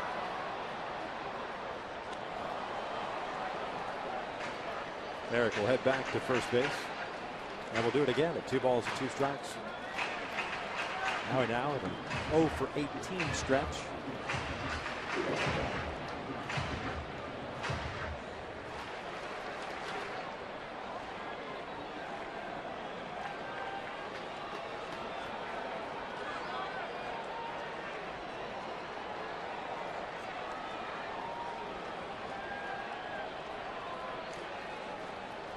Two again. This one shot to right field, a base hit. Borges will score. Ibar on his way to third. And this game is tied at 1 as Howie Kendrick delivers his 52nd run batted in. And continues to swing the bat so well against the Yankees. Hitting over .330 in his career. A big base hit there. It was a tough sequence of pitches by Bartolo Colon against him, but he fights it off, goes to right field, and they take advantage of the error made by Derek Jeter. Ibar easy able to go to first, third. Really able to wait and see if that ball was going to be thrown wildly into the infield. Was prepared to send Eric Ibar. So Howie snaps his 0 for 18, and it snaps his 0 for 18 against the Yankees. Now 1 for 19 against New York this season. Bobby Abreu at the plate. Takes a strike. Wow, he's that cold against him, yet he still had a .331 career batting average against him coming into the game. That's impressive. Big base hit here, and Bobby's been swinging the bat very well against the Yankees of late. Abreu with a double in the first, a walk in the fourth. He's got Ibar at third, Kendrick at first base.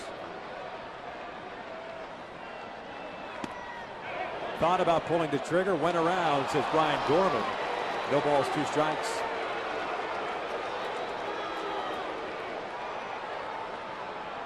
Abreu trying to hold up on that pitch. And that fastball had a lot of movement. No question he went on that swing.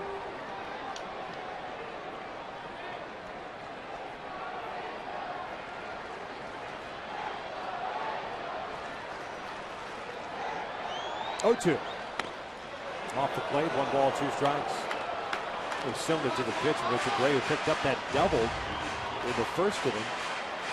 Little dribbler between Rodriguez and the line. This time around, Alex playing a little closer to the line. As is Gardner in left field. Granderson playing Abreu the opposite way toward the alley in left center. 1-2 pitch. Inside corner, got him looking. Abreu strikes out to end the 5th, but the Angels tie things up. Howie Kendrick with the RBI single. 5 complete, we're knotted at 1.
freeze cam. It makes this country so amazing. Never forget, remember to fly over. Fans thinking, remembering. Beautiful American flag here today, and then it's that great view from the blimp as far as the flyover with the flag on the field. That was our Coors Light freeze cam, brought to you by Frost Brewed Coors Light. Top of the 6th inning, tied at 1. Curtis Granderson to lead things off for New York. Granderson to Sharon Rodriguez. The first pitch is a strike on the inside corner. Granderson with a strikeout and a ground ball to second base. He's 0 for 2.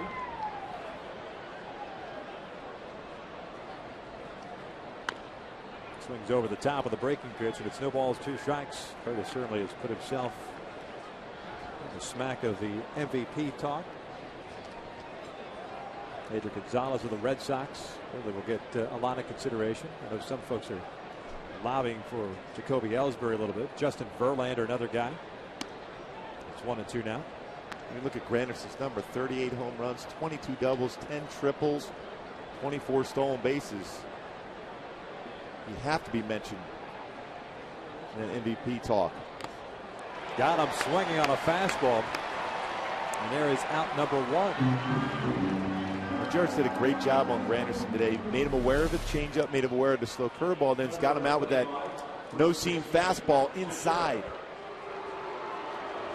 Because he has such a good repertoire of pitches, Jared Weaver, that sometimes even an 88, 89 mile an hour fastball could seem that much more firm because you're looking off speed.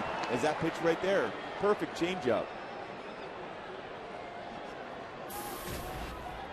Teixeira's 0 for 2 with a ground ball to third base and a pop-up to short. Fastball caught the corner. It's 0-2.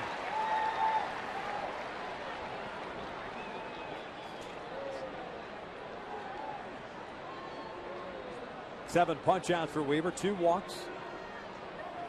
Fastball high and tight. 2 hits allowed by Jared. Tremendous job as far as differential in the speeds of the game for Weaver. 93 on a fastball, 69 on a curve.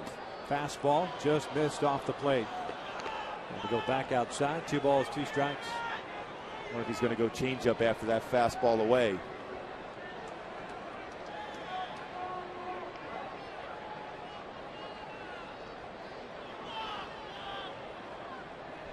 looked like Mathis originally fastball away, fastball in.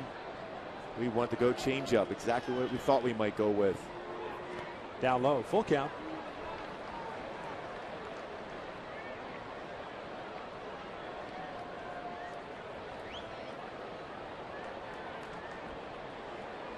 Third full count that Weaver has had on the night. The payoff pitch. Pulled foul.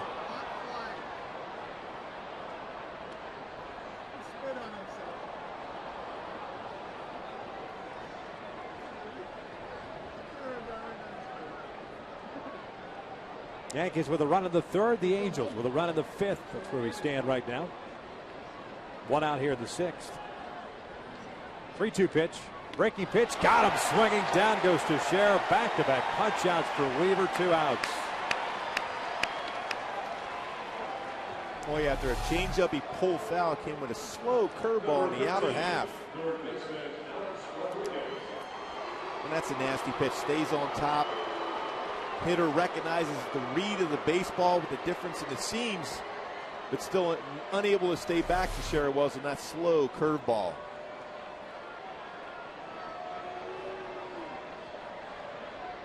There's Alex Rodriguez.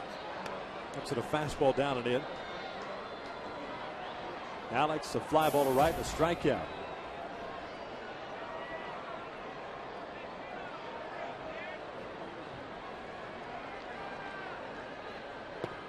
Two balls and no strikes.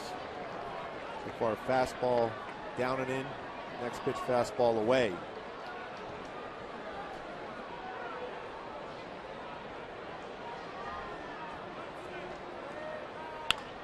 Ground ball to third. Alberto Callaspo has it.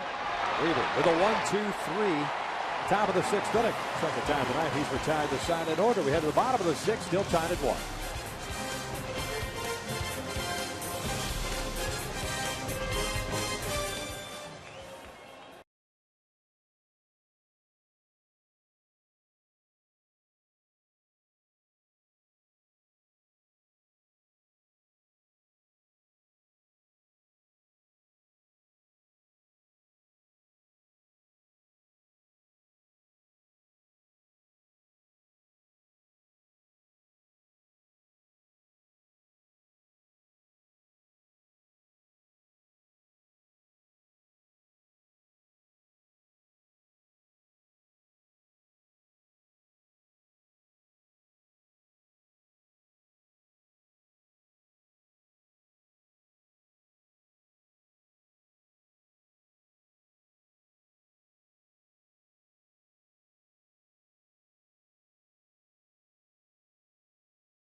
Caesars Casino. Get your game on.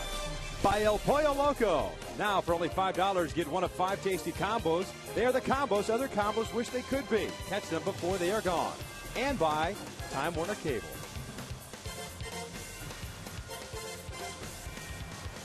Bottom of the 6th, tied at 1. Torrey Hunter to lead things off here against Bartolo Colon. Terrific pitching matchup we've seen so far. Torrey takes that pitch inside for ball 1. Hunter, Trumbo, and Callaspo here against Bartolo. 4 strikeouts for him, 1 walk. 4 hits allowed. He's kept Torrey in check with a strikeout and a fly ball to right. Chopper up the line. Alex has it. Low throw. And to Sheriff. He's able to keep the foot on the bag. And there is out number 1. Kids, on September the 24th, the Angels host the Oakland A's at 6:05. That's a Saturday night. Kids in attendance will receive an Angels gumball machine courtesy of Union Bank. Visit the Angels Stadium ticket office or angels.com to purchase your tickets today.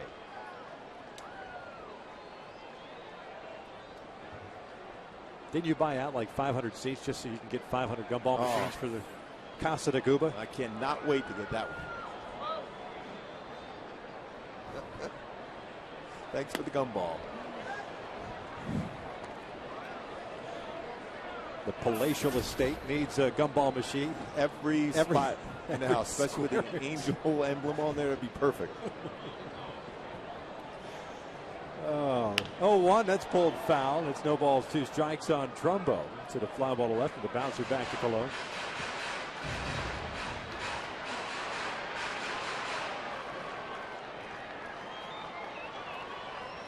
The 9th time in the game so far for Colon. 0-2 count.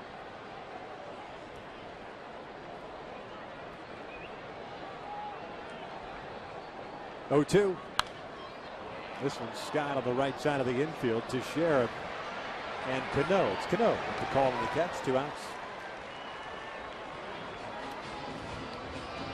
2 very quick outs for Bartolo Colon here in the 6th inning. That'll bring up Alberto Callaspo.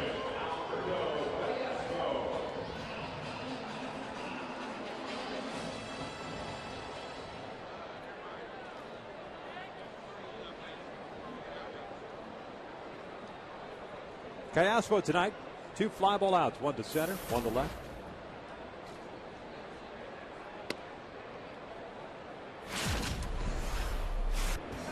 Go back to August the 11th. That was at Yankee Stadium. Bartolo Colon.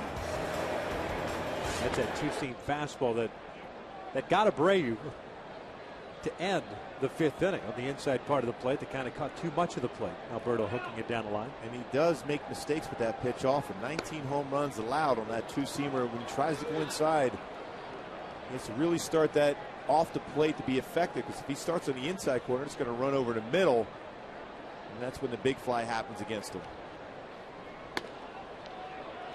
Takes a strike, 3-1.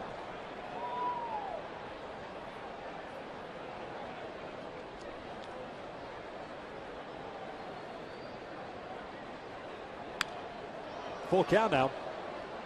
We're starting him with 3 balls and no strikes. Vernon Wells is on deck.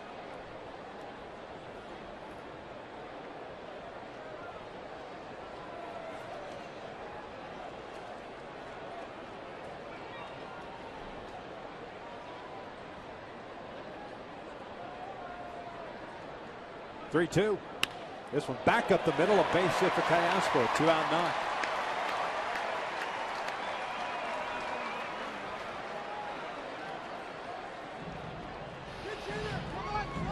Tried to go away, but got too much of the plate. Callaspo did a nice job of getting his hands through the baseball and hit that right up the middle. 4 of the 5 hits for the Angels tonight, coming with 2 outs. The previous one was one that tied the score. That was Howie Kendrick with an RBI single in the 5th. Colon has handled well so far in the first 2 ABs. First pitch is down low. Vernon struck out on 3 pitches in the 2nd, and it grounded out in the 5th. Alex Rodriguez.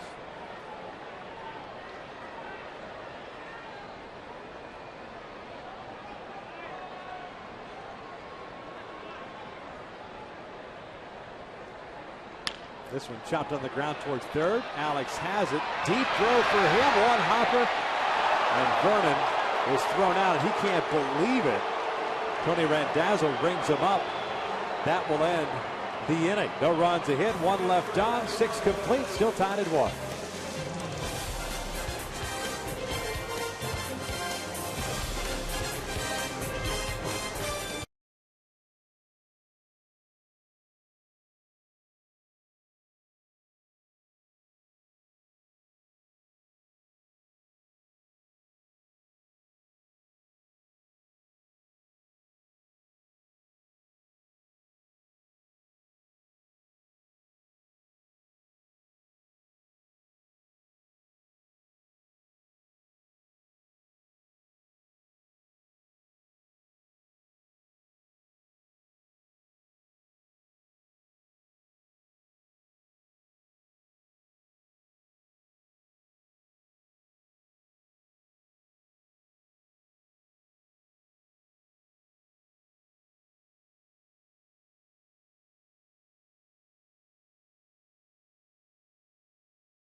His infielders in that 6th inning. Vernon Wells didn't like the call at first.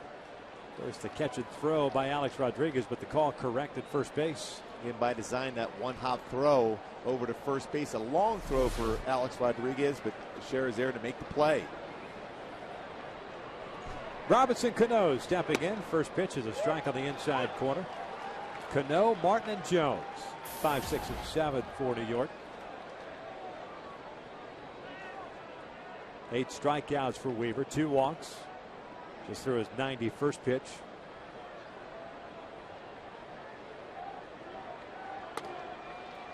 One ball, one strike.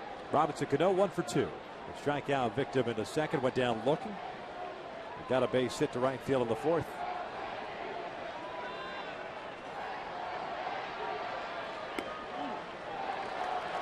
One and 2 now. Fastball in, fastball up, all speed pitch. Into the count against a very good hitter in Robinson Cano.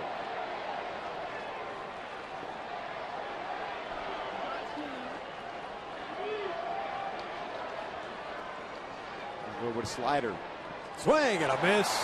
Mathis will apply the tag. Strikeout number 9. It's the first out here in the 7th. Fans, the Angels' wives and girlfriends have put together their annual Player Favorites baskets for an online auction to raise money for the Angels Foundation. The baskets contain autographed game-used items and items from the players' hobbies other than baseball. To bid on the baskets and for more information, log on to angels.com.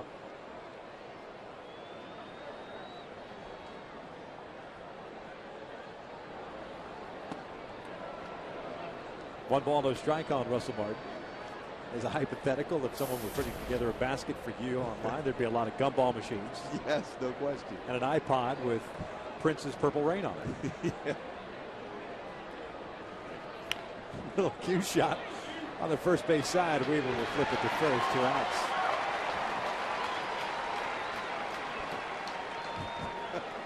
Purple Rain, no question. 2 outs and nobody on for Andrew Jones here in a 1-1 tie in the 7th. That was right at the beginning of your career, man. Yes, no question. You and the little guy from Minneapolis. Yep. And I'm not talking about our Norm Peters. No. World famous statistician. Andrew Jones takes a strike.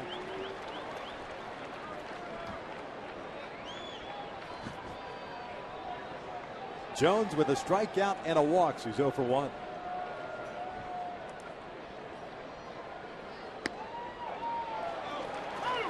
Wow, four-seam fastball, change-up, same exact spot. One thing is dangerous pitch, though, when against Jones is going upstairs with the fastball away. That's where he's got good pop the other way.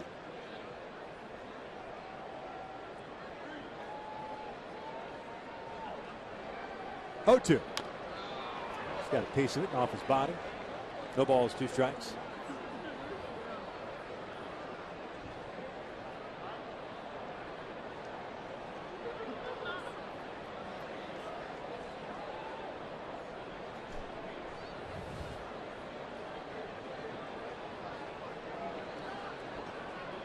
Andrew feeling the effects of the old Mitch Kupchak on that foul tip.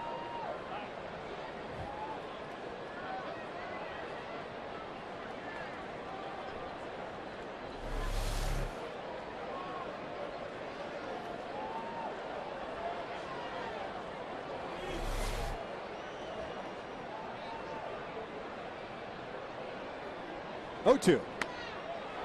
Missed inside. 1 ball, 2 strikes.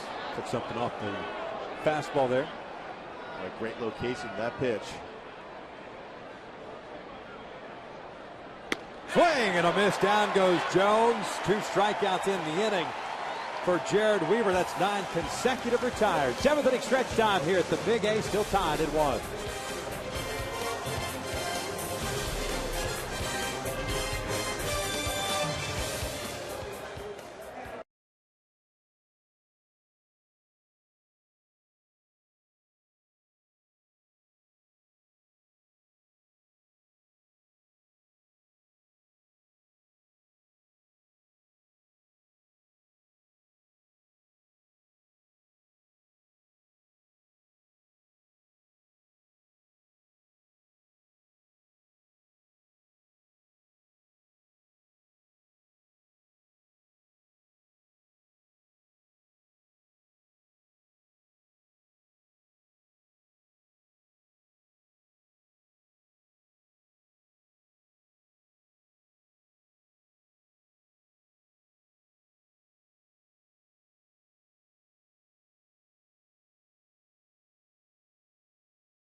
Hall of Famer Reggie Jackson.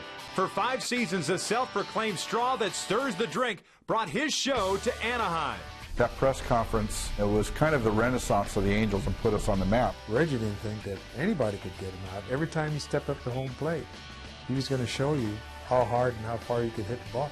I love that about him. Reggie would hit his 500th home run in an Angel uniform.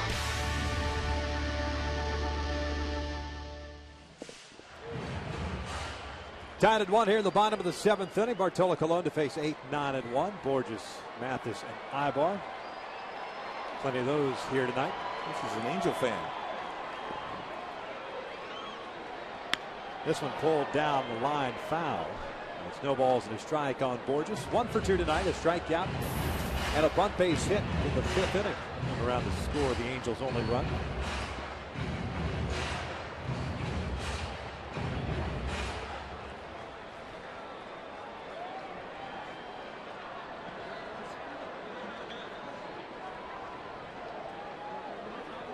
.88 pitches thrown by Colon as something's rolled onto the warning track in right field. Beach ball.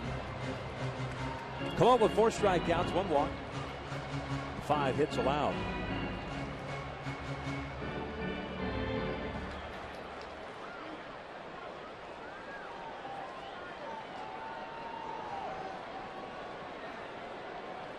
A terrific story that Bartolo is coming back this year. Breaking pitch. It's no balls, 2 strikes. He hasn't thrown many of those breaking pitches, but to be able to throw them that well this late in the game when you haven't thrown many. All right, that's a great story between him and Jerome Williams. Perseverance to stay out there on the mound and force the issue, get a chance to play at this level.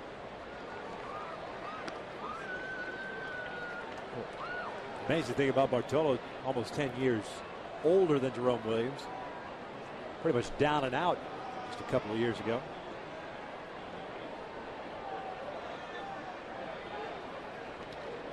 Only 3 straight breaking pitches. Yep.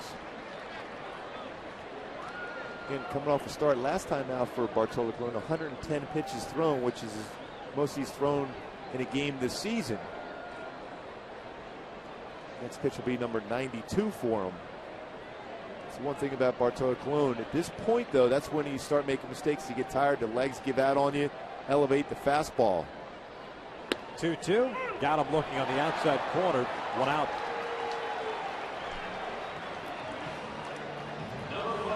But that fastball is still very effective at 92, right on the outside corner for Bartolo Colon. Got over the front leg pretty good. And we've had a chance tonight to really look at that Fox tracks for both guys, and a lot of guys have been complaining from the Yankees and the Angels. And for the most part, every one of those pitches that Dan Bellino's called, as Mathis fouls off the first pitch, has caught a portion of the strike zone. So for as erratic as the zone may seem to someone sitting at home, Bellino's actually he's called the entire strike zone, which you don't see too often. No, he's done a tremendous job. And there's been some complaints. Well, if they look back at the tape, they're going to realize these were strikes. Mathis pulls one on a liner to Alex Rodriguez, 2 outs. Fans, it's the 10th anniversary of the attacks of 9/11 near. Please join the Angels and the Yankees at Angel Stadium to honor and to never forget those lost on that tragic day.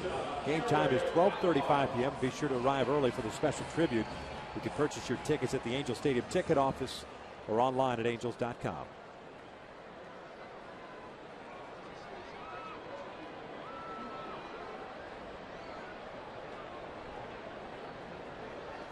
Ibar trying to bunt his way on and will do so as he slaps it by Alex Rodriguez, a 2-out base hit.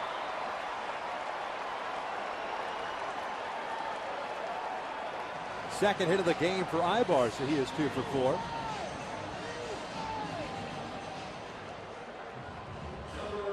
It'll bring up Howie Kendrick. Boy, just bunted that ball right by Alex Rodriguez. He's playing in something he works with a lot with Alfredo Griffin as far as learning to be able to push bunt. Alfredo Griffin was very good at that when he was a major league player. Ibar already with a big lead at first base. Howie backing out. Kendrick with his 52nd RBI in the 5th inning, scoring gorgeous to tie this game up at 1. That ball, fortunately for the Yankees, hit Ibar and it stayed in front of the bag at first.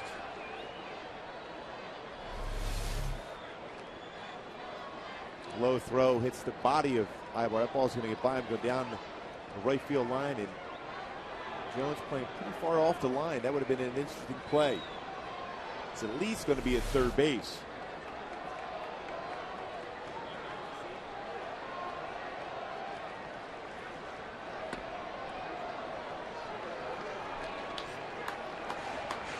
Similar pitch to that of the previous at bat, and that's how he started that AB.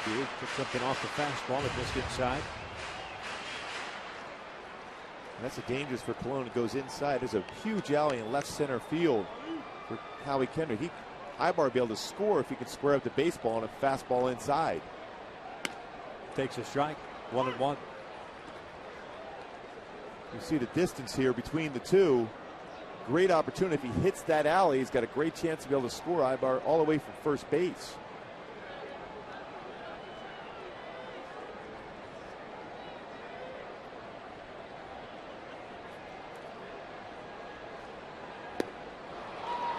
There's that breaking pitch.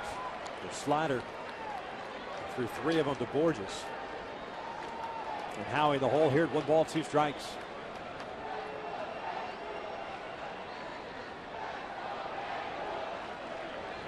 He's been a big believer. If you're going to bunt with 2 outs, you got to think in terms of getting into scoring position via the stolen base. But now you're in a situation with a 1-2 count.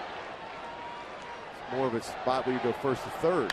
Breaking pitch it in the air to shallow right. Andrew Jones, Curtis Granderson. It's Jones coming in. Will make the catch. The inning comes to an end. No runs ahead. One left on. 7 complete. Still tied at 1.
For our Farmers Insurance report card on this game. Boy, it's been a very exciting game so far, especially on the pitching side. Jerry Weaver, 7 very good innings. Just 1 earned run, 10 punch-outs. Bartolo Colon throwing a good 2-seam fastball. No earned run so far in the game. Montero, a 3rd home run of his career, 3rd home run in 6 games at the major league level. And, of course, Howie with that big base hit, his first hit this season against Yankee pitching, but it was a big hit for Howie. Jesus Montero leading things off. First pitch, a breaking ball down low. Yankees sending up 8, 9, and 1 against Jared Weaver. Montero, Gardner, and Jeter.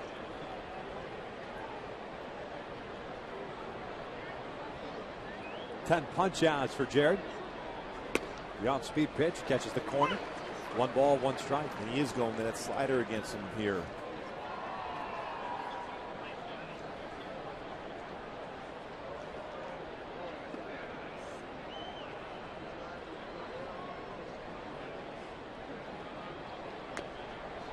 Foul back, and it's 1 ball, 2 strikes. Bartolo Colon's night seems to have come to an end. Dave Robertson is up and loosening now.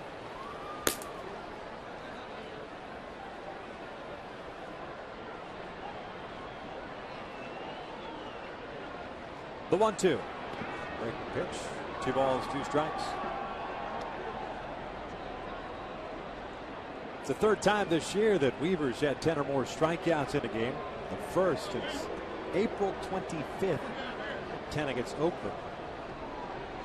3 starts prior to that, set a career high with 15 strikeouts against the Blue Jays on April the 10th. This one pulled over to 3rd, backhanded by Alberto Callaspo, and Montero is thrown out to start the 8th. Well, that was a nice play by Callaspo on the backhand, hit well by Montero down the line on an off-speed pitch.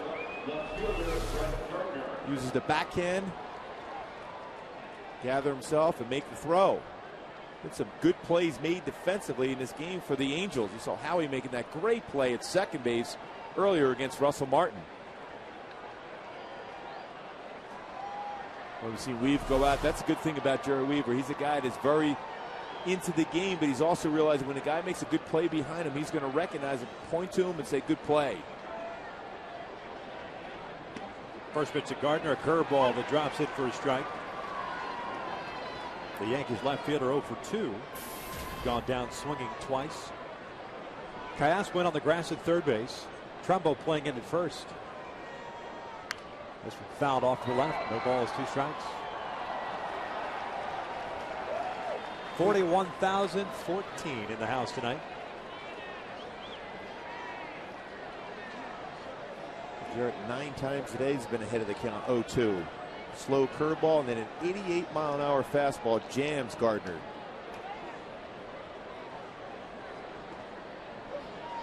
One ball, 2 strikes.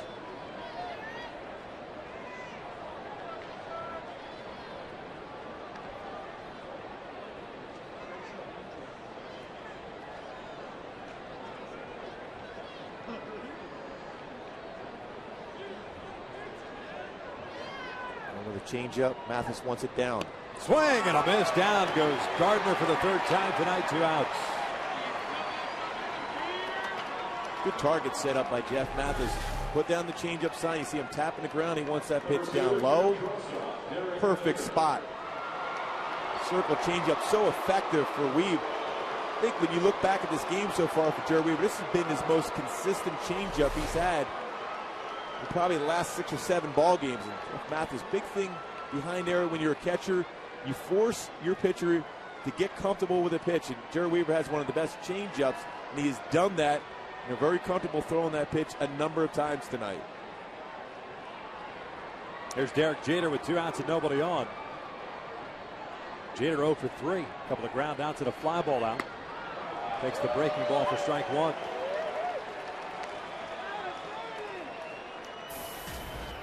(111th pitch of the night for Weaver. 75 strikes. 11 punch outs, 2 walks, 2 hits allowed.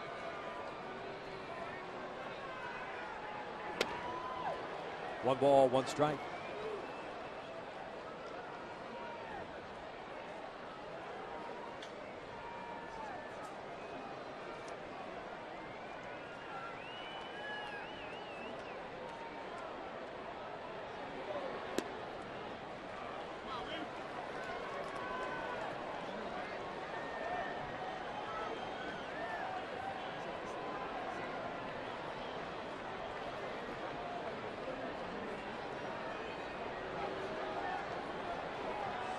Two-one count on Jeter. This one pulled to the left side. That's a base hit. Sounded like he may have broken his bat there, but it's a 2-out knock for Jeter. And it snaps a string of 11 straight batters retired by Weaver.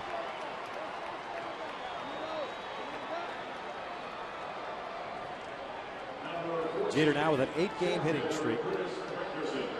The man on with 2 outs here in the 8th inning. Granderson coming to the plate. Jeter with 15 stolen bases in 21 attempts. Weaver with 6 pickoffs, 5 at first, 1 at second this season. Very quick move with first base. I think with Granderson up, your focus has to be on Granderson. Might take 1 shot at a pickoff at first. Then think in terms of this guy right here. He's got a lot of power.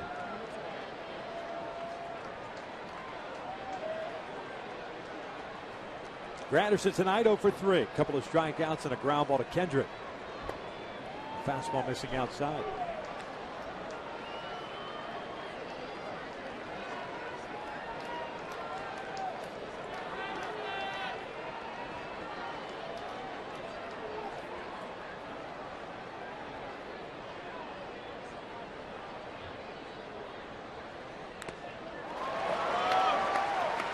Foul tip, 1 ball, 1 strike. Good changeup.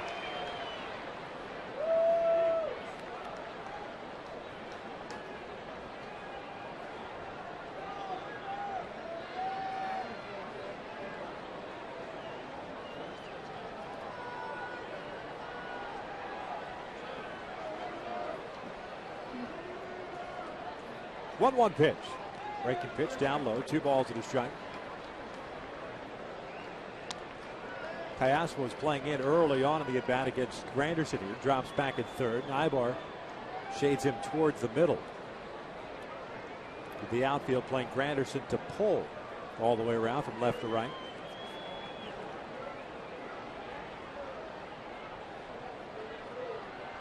Two-one pitch. Pulled over to first. Trumbo's got it to the backhand. That will end the Yankees half of the 8th. And more than likely will end Jared Weaver's night. We head to the bottom of the 8th, tied at 1.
By your Southern California Toyota dealers. By Shakey's, where you can get your PCM on. Text Mojo to 99000 to win a large PCM. And by Powerade Ion 4. Focus, hustle, hydrate, believe. Tied at 1 here in the bottom of the 8th inning. Jared Weaver done after 8 solid innings, 11 strikeouts, 10 strikeouts. The 11th time in his career he's had 10 or more in his career. Well, he was outstanding. I talked to him just the other day about getting back on track. He felt he had a good bullpen session, getting his release point back, feeling better. That was a big thing for him. Or in and out, who's in, who's out. Dave Robertson is in place of Bartolo Colon. Yeah, fastball 90 to 94 range, his best pitch, a curveball, changeup. But when you look at his numbers, 89 punch-outs in 58 in the third innings pitched. He can be wild at times. You notice that with the 31 walks. He will try to strike you out with a curveball. So if you get a good fastball to hit early in the count, that might be your best pitch to hit. You'll face 3, 4, and 5 for the Angels. Abreu, Hunter, and Trumbo here. Bobby takes a strike.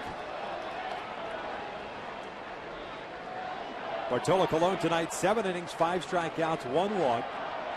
We have 1 run on 6 hits.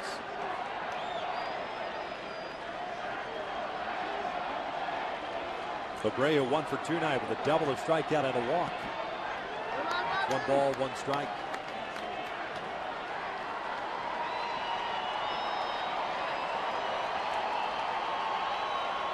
Just a great job by Jared Weaver. I think maybe his best changeup, his curveball was excellent. Also commanded the fastball very good also. Bobby lifts one in the air to left, playable for Gardner. 1 away. Number 48, right fielder, Torrey Hunter comes to the plate now with 1 out, nobody on. Hunter 0 for 3 with a strikeout, a fly out, and a ground ball to third.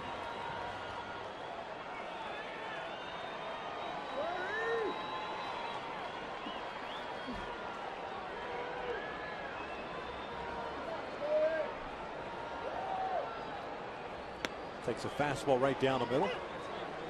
No balls and a strike. Robertson just allowed 37 hits in that 58 2/3, but only 1 home run allowed.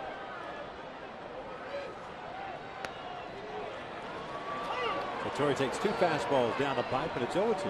Robertson a 1.23 ERA this year, lowest ERA among American League relievers, second lowest among Major League relievers.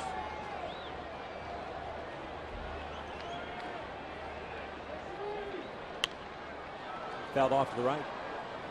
Count remains at no balls, 2 strikes. Well, this season he's put it all together. He's not overthrowing the baseball as much as we've seen in the past. Very comfortable in the mound.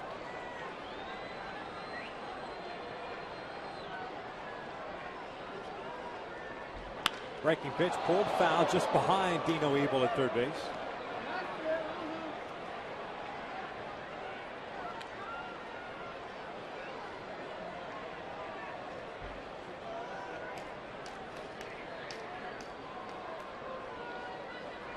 Robertson last pitching a couple of days ago against the Orioles. He's been resilient. Another 0-2. This one popped up right side to Shera coming on. 2 outs. Again, Yankee pitching going up the ladder with the fastball. We've seen that so many times where Russell Martin will set the target upstairs when his pitch has been ahead of the count. 0-2, 1-2.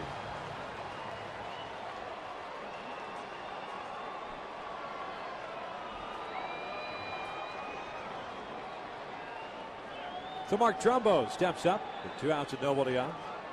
Mark at 0 for 3 night.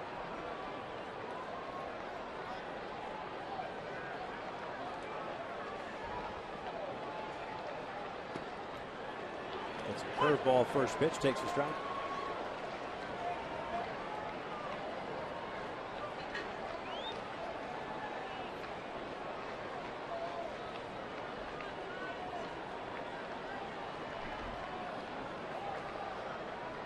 0-1. That's the nasty curveball. First one was a get over strike breaking ball, but that was the swing and miss one he has. Big reason why he has all those strikeouts. And you wonder if he's going to go up the ladder again. We see Russell Martin setting that target up a lot, but Trumbo's got real good power on a high fastball. Go with the breaking pitch.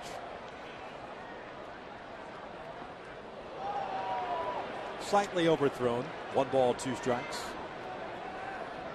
Robertson, 26 years of age. University of Alabama.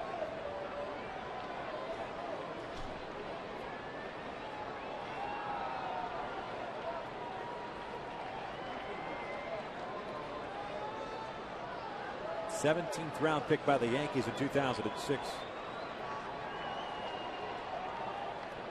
Ahead of the count at 1-2 on Trumbo.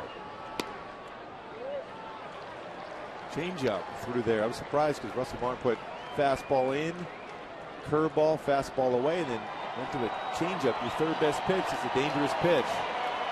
The throws as a reliever coming in these spots. Generally, you're going to go with your number 1 pitch or even your second best pitch. Your third pitch, that's when you can make a mistake on it. And back with a fastball away. 2-2. Missed on the inside corner. It's a called strike 3. A 1-2-3 inning for Dave Robertson. 8 complete here at the Big A. Still tied at 1. Boy, a fastball designed to be away. Runs off the inside corner. Looked like it was a ball.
Still tied at 1. Tomorrow on Fox Saturday Baseball, the A's take on the Texas Rangers with American League West implications on the line. Fox Saturday Baseball, 1 p.m. tomorrow only on Fox.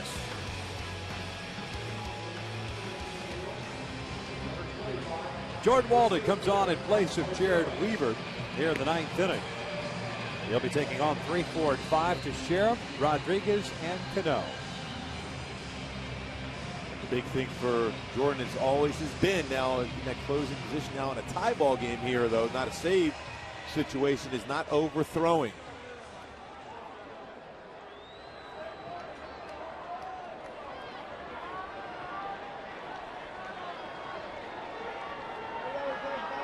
Mark Teixeira tonight 0 for 3, ground out, a pop-up, and a strikeout. All 3 against Weaver. Looks at a 98-mile-per-hour fastball for a strike.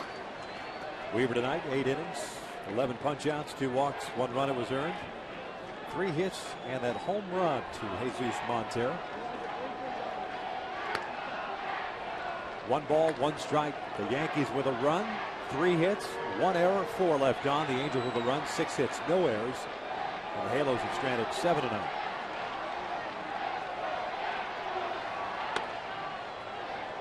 Two balls and 1 strike. Back-to-back changeups.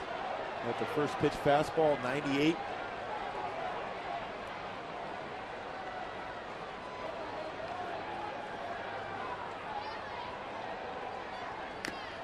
This one fouled back off the glove.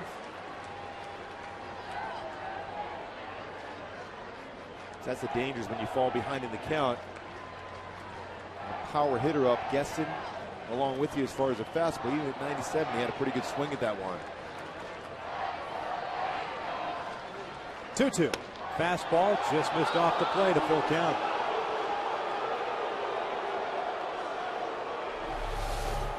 Fastball looked like it ran off the outside corner. It did just off the corner. Full count. The payoff pitch. This one grounded over to Trumbo. He'll take it himself. There's out number one. The Yankees with action in their bullpen. Aaron Laffey is the left-hander that's loosening. Looks like Luis Ayala is getting ready to crank it up as well.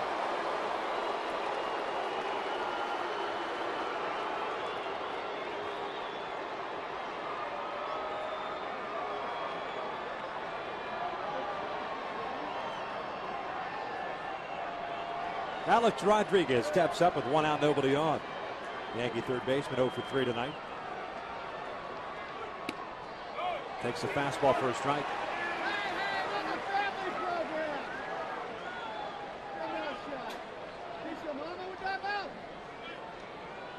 Walden last pitched on Wednesday. That's when he picked up his 29th save. Went one inning, had a strikeout.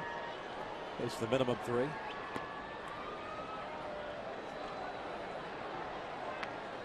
Count evened up now at 1 ball, 1 strike. In the Angels' bottom of the 9th inning, Callaspo, Wells, Borges are the scheduled 3 guys.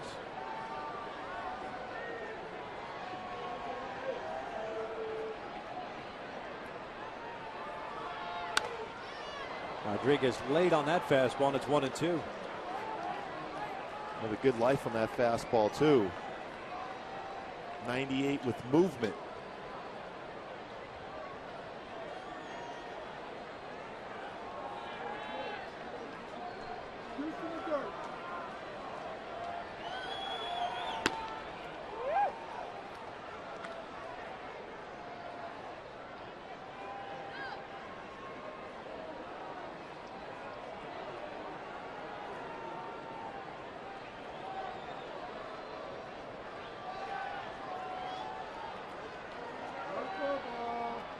Two-two pitch.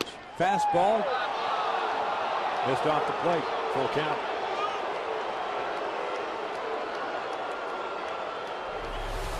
Fastball just off the outside corner. So she looked on that fastball that Trumbo was rung up on, which looked like it was just off the inside corner. Back-to-back full counts for Walden to start this 9th inning.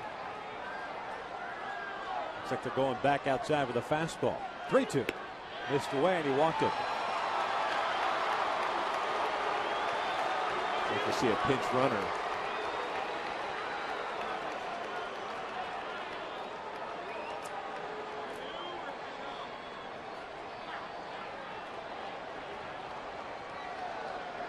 That'll bring up Robinson Cano. Your attention, please. Running at first base, number 26, Eduardo Nunez. Eduardo Nunez takes over at first base as the pinch runner. 24, second baseman Robinson Cano. Nunez with 19 stolen bases in 24 attempts.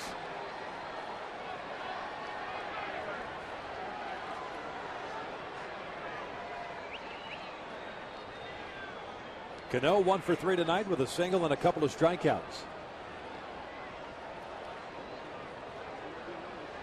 Cano is a guy that will hit with a double play ball, though. He's hit into 18.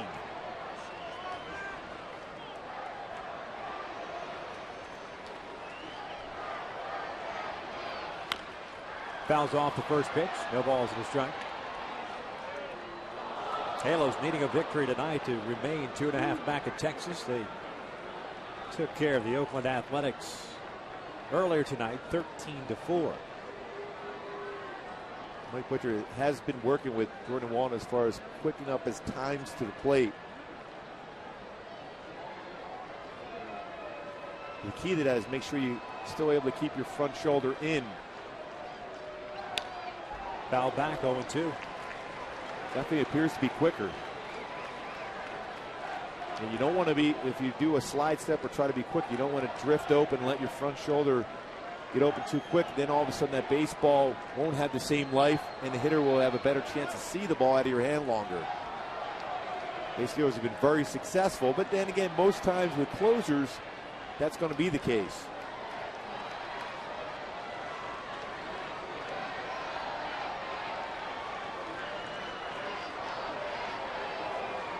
I think he might have been going there. Little stutter step. Anticipate maybe an off-speed pitch, whether a slider down. He also has an option of a pitch out too with 0-2 way ahead of the count like that.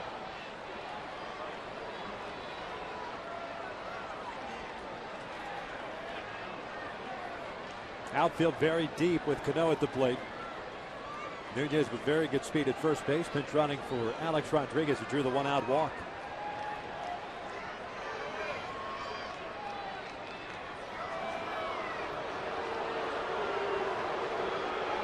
Similar to the situation we saw in New York when Gordon Wallen was on the mound. Step off a couple times. Sometimes base runners will get antsy and then try to go. Step off, pick them off at first base. 0-2. This one fouled off to the left side. It's going to reach the seats.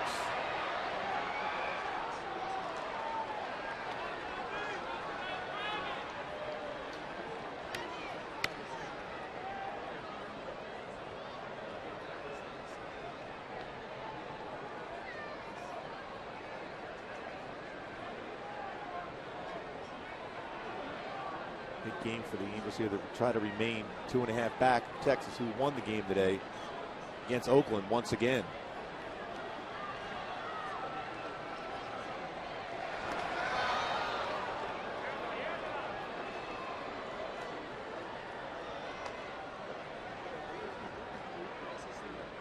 Russell Martin's the man on deck.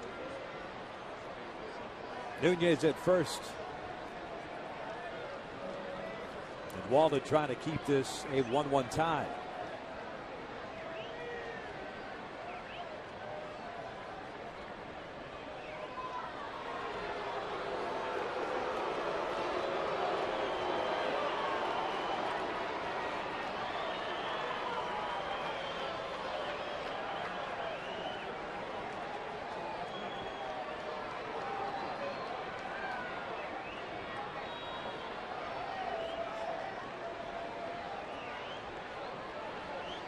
Oh, 2. Nunez goes. They pitch out. The throw down is in time. Jeff Mathis guns down Nunez for out number 2.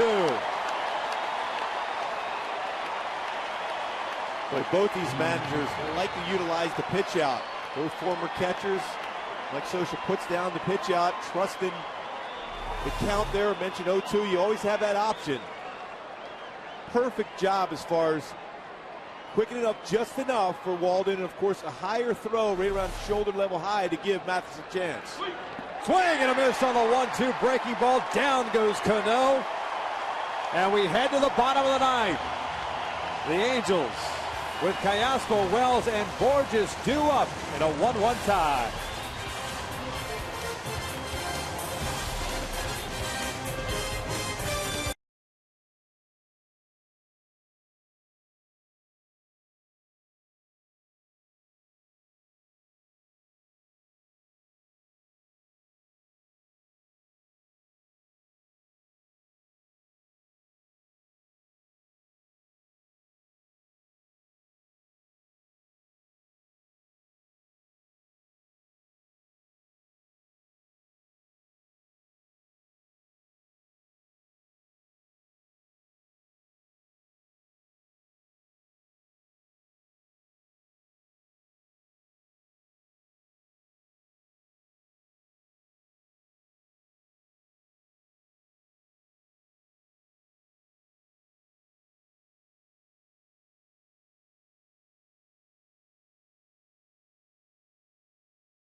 new third baseman for the New York Yankees.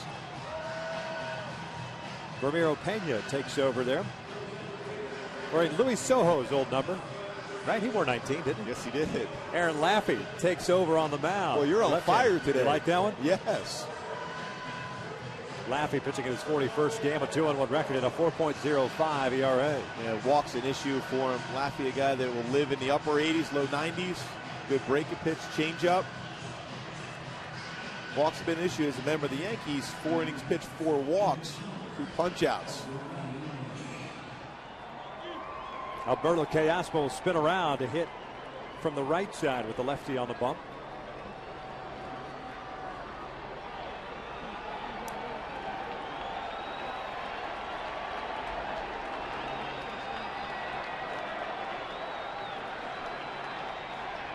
Alberto tonight 1 for 3. Couple of fly ball outs, and he had a single in the 6th inning.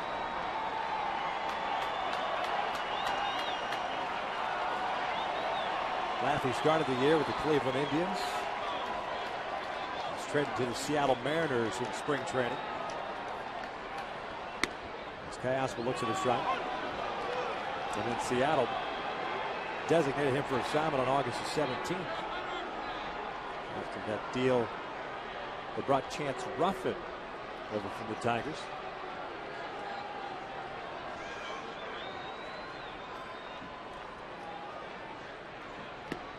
Foul tipped, and it snowballs at 2 strikes.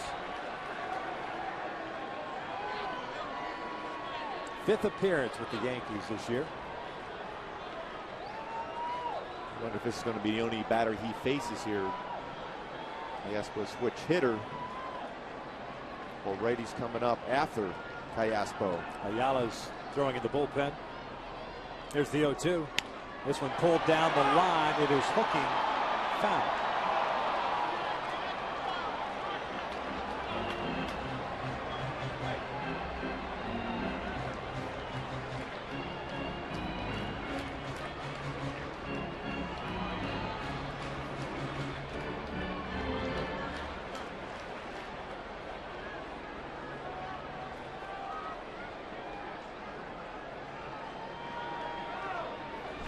So the count remains at no balls and 2 strikes.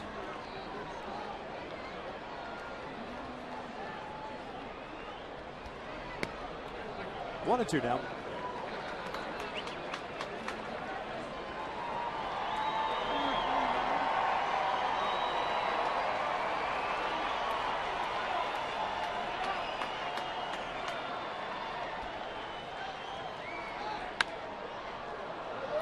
Punch foul. Good job of just staying alive. That was a pretty tough pitch. Callaspo pretty consistent as far as making contact. That was a pitcher's pitch. He fouled it off. Hopefully he gets a pitch that Laffey will make a mistake with here.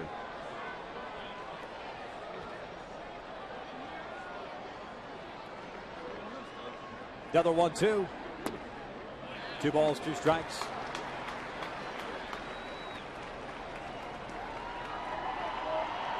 Wells and then Borges.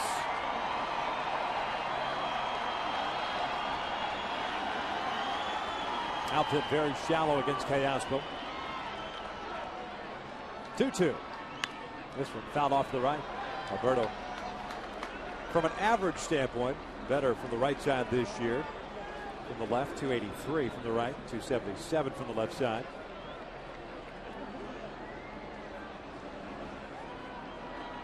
On base percentage, much better from the left side at 366 compared to 329 from the right. Halo's looking for that base runner. Represent the winning run here tonight, tied at 1. 2-2 pitch again. This one bounced toward the left side. Nobody can get this one. There's the base runner we were talking about. A leadoff infield single for Alberto Callaspo, and it was helped out because of the fact that Pena guarding the line, and we're going to get a pinch runner here as Jeremy Moore will come on to run for Alberto. Looks like Girardi is going to go out and go to the bullpen, but that ball was placed perfectly by Callaspo. Good at bat, fought off some tough pitches, took a couple nasty breaking pitches in the dirt, ends up getting an infield base hit. Playing down the line, prevent doubles. Not a big believer in that when it's a tie ball game, though, but it worked for the Angels' benefit right there. A pitching change. We're in the ninth. The Angels have a potential winning run on base with nobody out.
Runner representing the winning run here at the bottom of the ninth inning, tied at 1 with nobody out.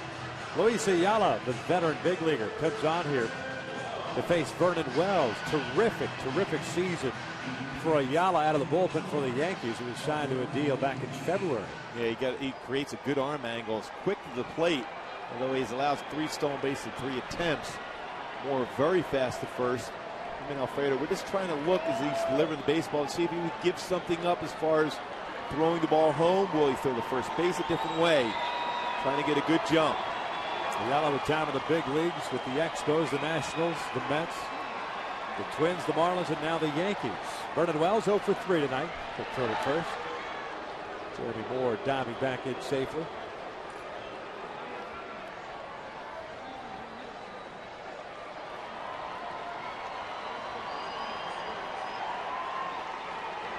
Moore with terrific speed. 21 stolen bases at Salt Lake this year.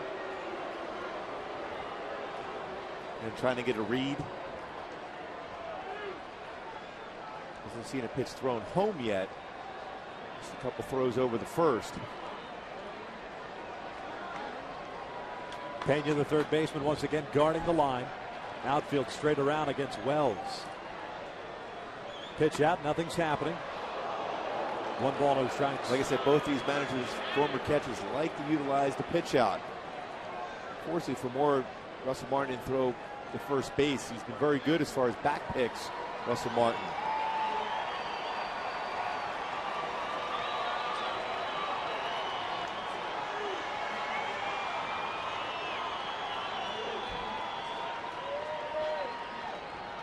The 1-0. Runner goes. It's the base hit to left field. Moore around second. He'll head to third. Vernon Wells with a big hit. The Angels have runners at the corners with nobody out here in the ninth. And Robinson Cano tried to sell it at second base, but Moore didn't go for the fake. Easily gets into third base with that exceptional speed he has. You got Gardner playing back, and Vernon Wells gets that base hit through. Continues to swing the bat well in his career against the Yankees. Got a fastball up. Maybe allows distracted, trying to be quicker to the plate, but elevates a fastball, and Wells comes through here, first and third. You've got Peter Borges up. Meister Asturis has come out to the on-deck circle. He would be pinch hitting in the ninth spot, Mathis' spot. Borges already with a bunt single tonight. That was back in the first. That's obviously going to be a scenario where they think in terms of a potential squeeze, or are they going to walk to load the bases here?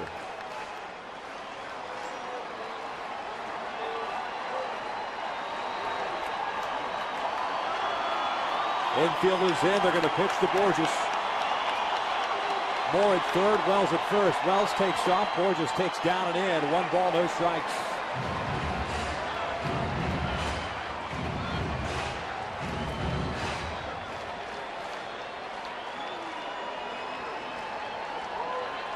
Halos trying to stay 2.5 back of the Texas Rangers in the West.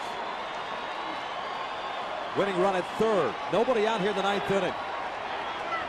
Callasco got it started with an infield base hit. Moore pinch ran for him, and then Wells with the base knock. 1-0. Borges takes a strike. 1 ball, 1 strike. Good idea. That pitch is down. You want to make sure you try to get a pitch up enough so you can hit a fly ball. Good idea by Borges. Enough patience.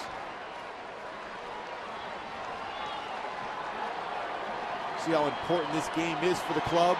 Well, you can just feel that electricity in this entire ballpark.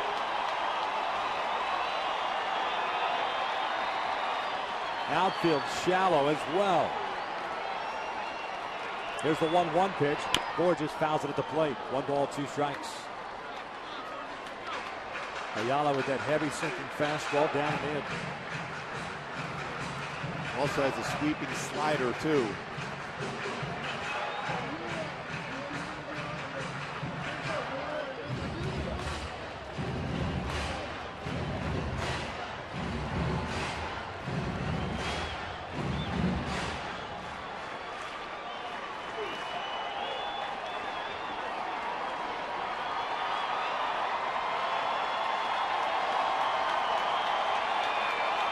There's Jeremy Moore. 90 feet away. Giving the Angels their 79th win of the season. Here's the 1-2. Up and in, and it got him. A hit by pitch loads him up. And Meister Esteras will come to the plate. A fastball that ran in. Like it just got the jersey. Don't have to try to get out of the way. Sometimes an umpire will not award you the base, but that was clearly the situation where Borges was trying to get away out of the way of that pitch.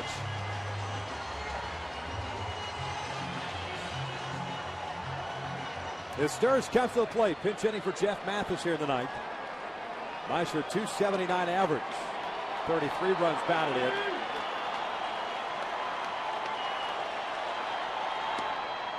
Takes outside for ball 1. Meister with a big hit on a Wednesday. The 2 RBI double to the alley left center that proved to be the game winner.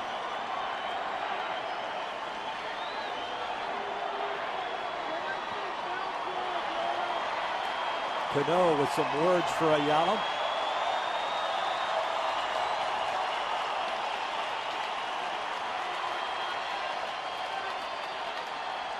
One-0 pitch. Lifted in the air to center field. This should do it. Granderson is back. Moore is tagging. The Angels are going to win it by the final of 2-1. Light that baby up as the Angels remain 2.5 back in the West.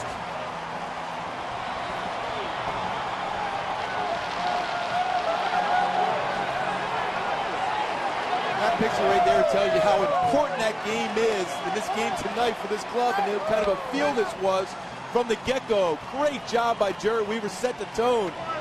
But Meister coming through with another big base hit. Vernon Wells clutch once again against the New York Yankees. That ground ball through the hole. Of course, a big victory. Jordan Walden, a nice job out of that bullpen. A huge start to this 3-game series against the Yankees. The Angels with their 10th walk-off of the season remain 2.5 back.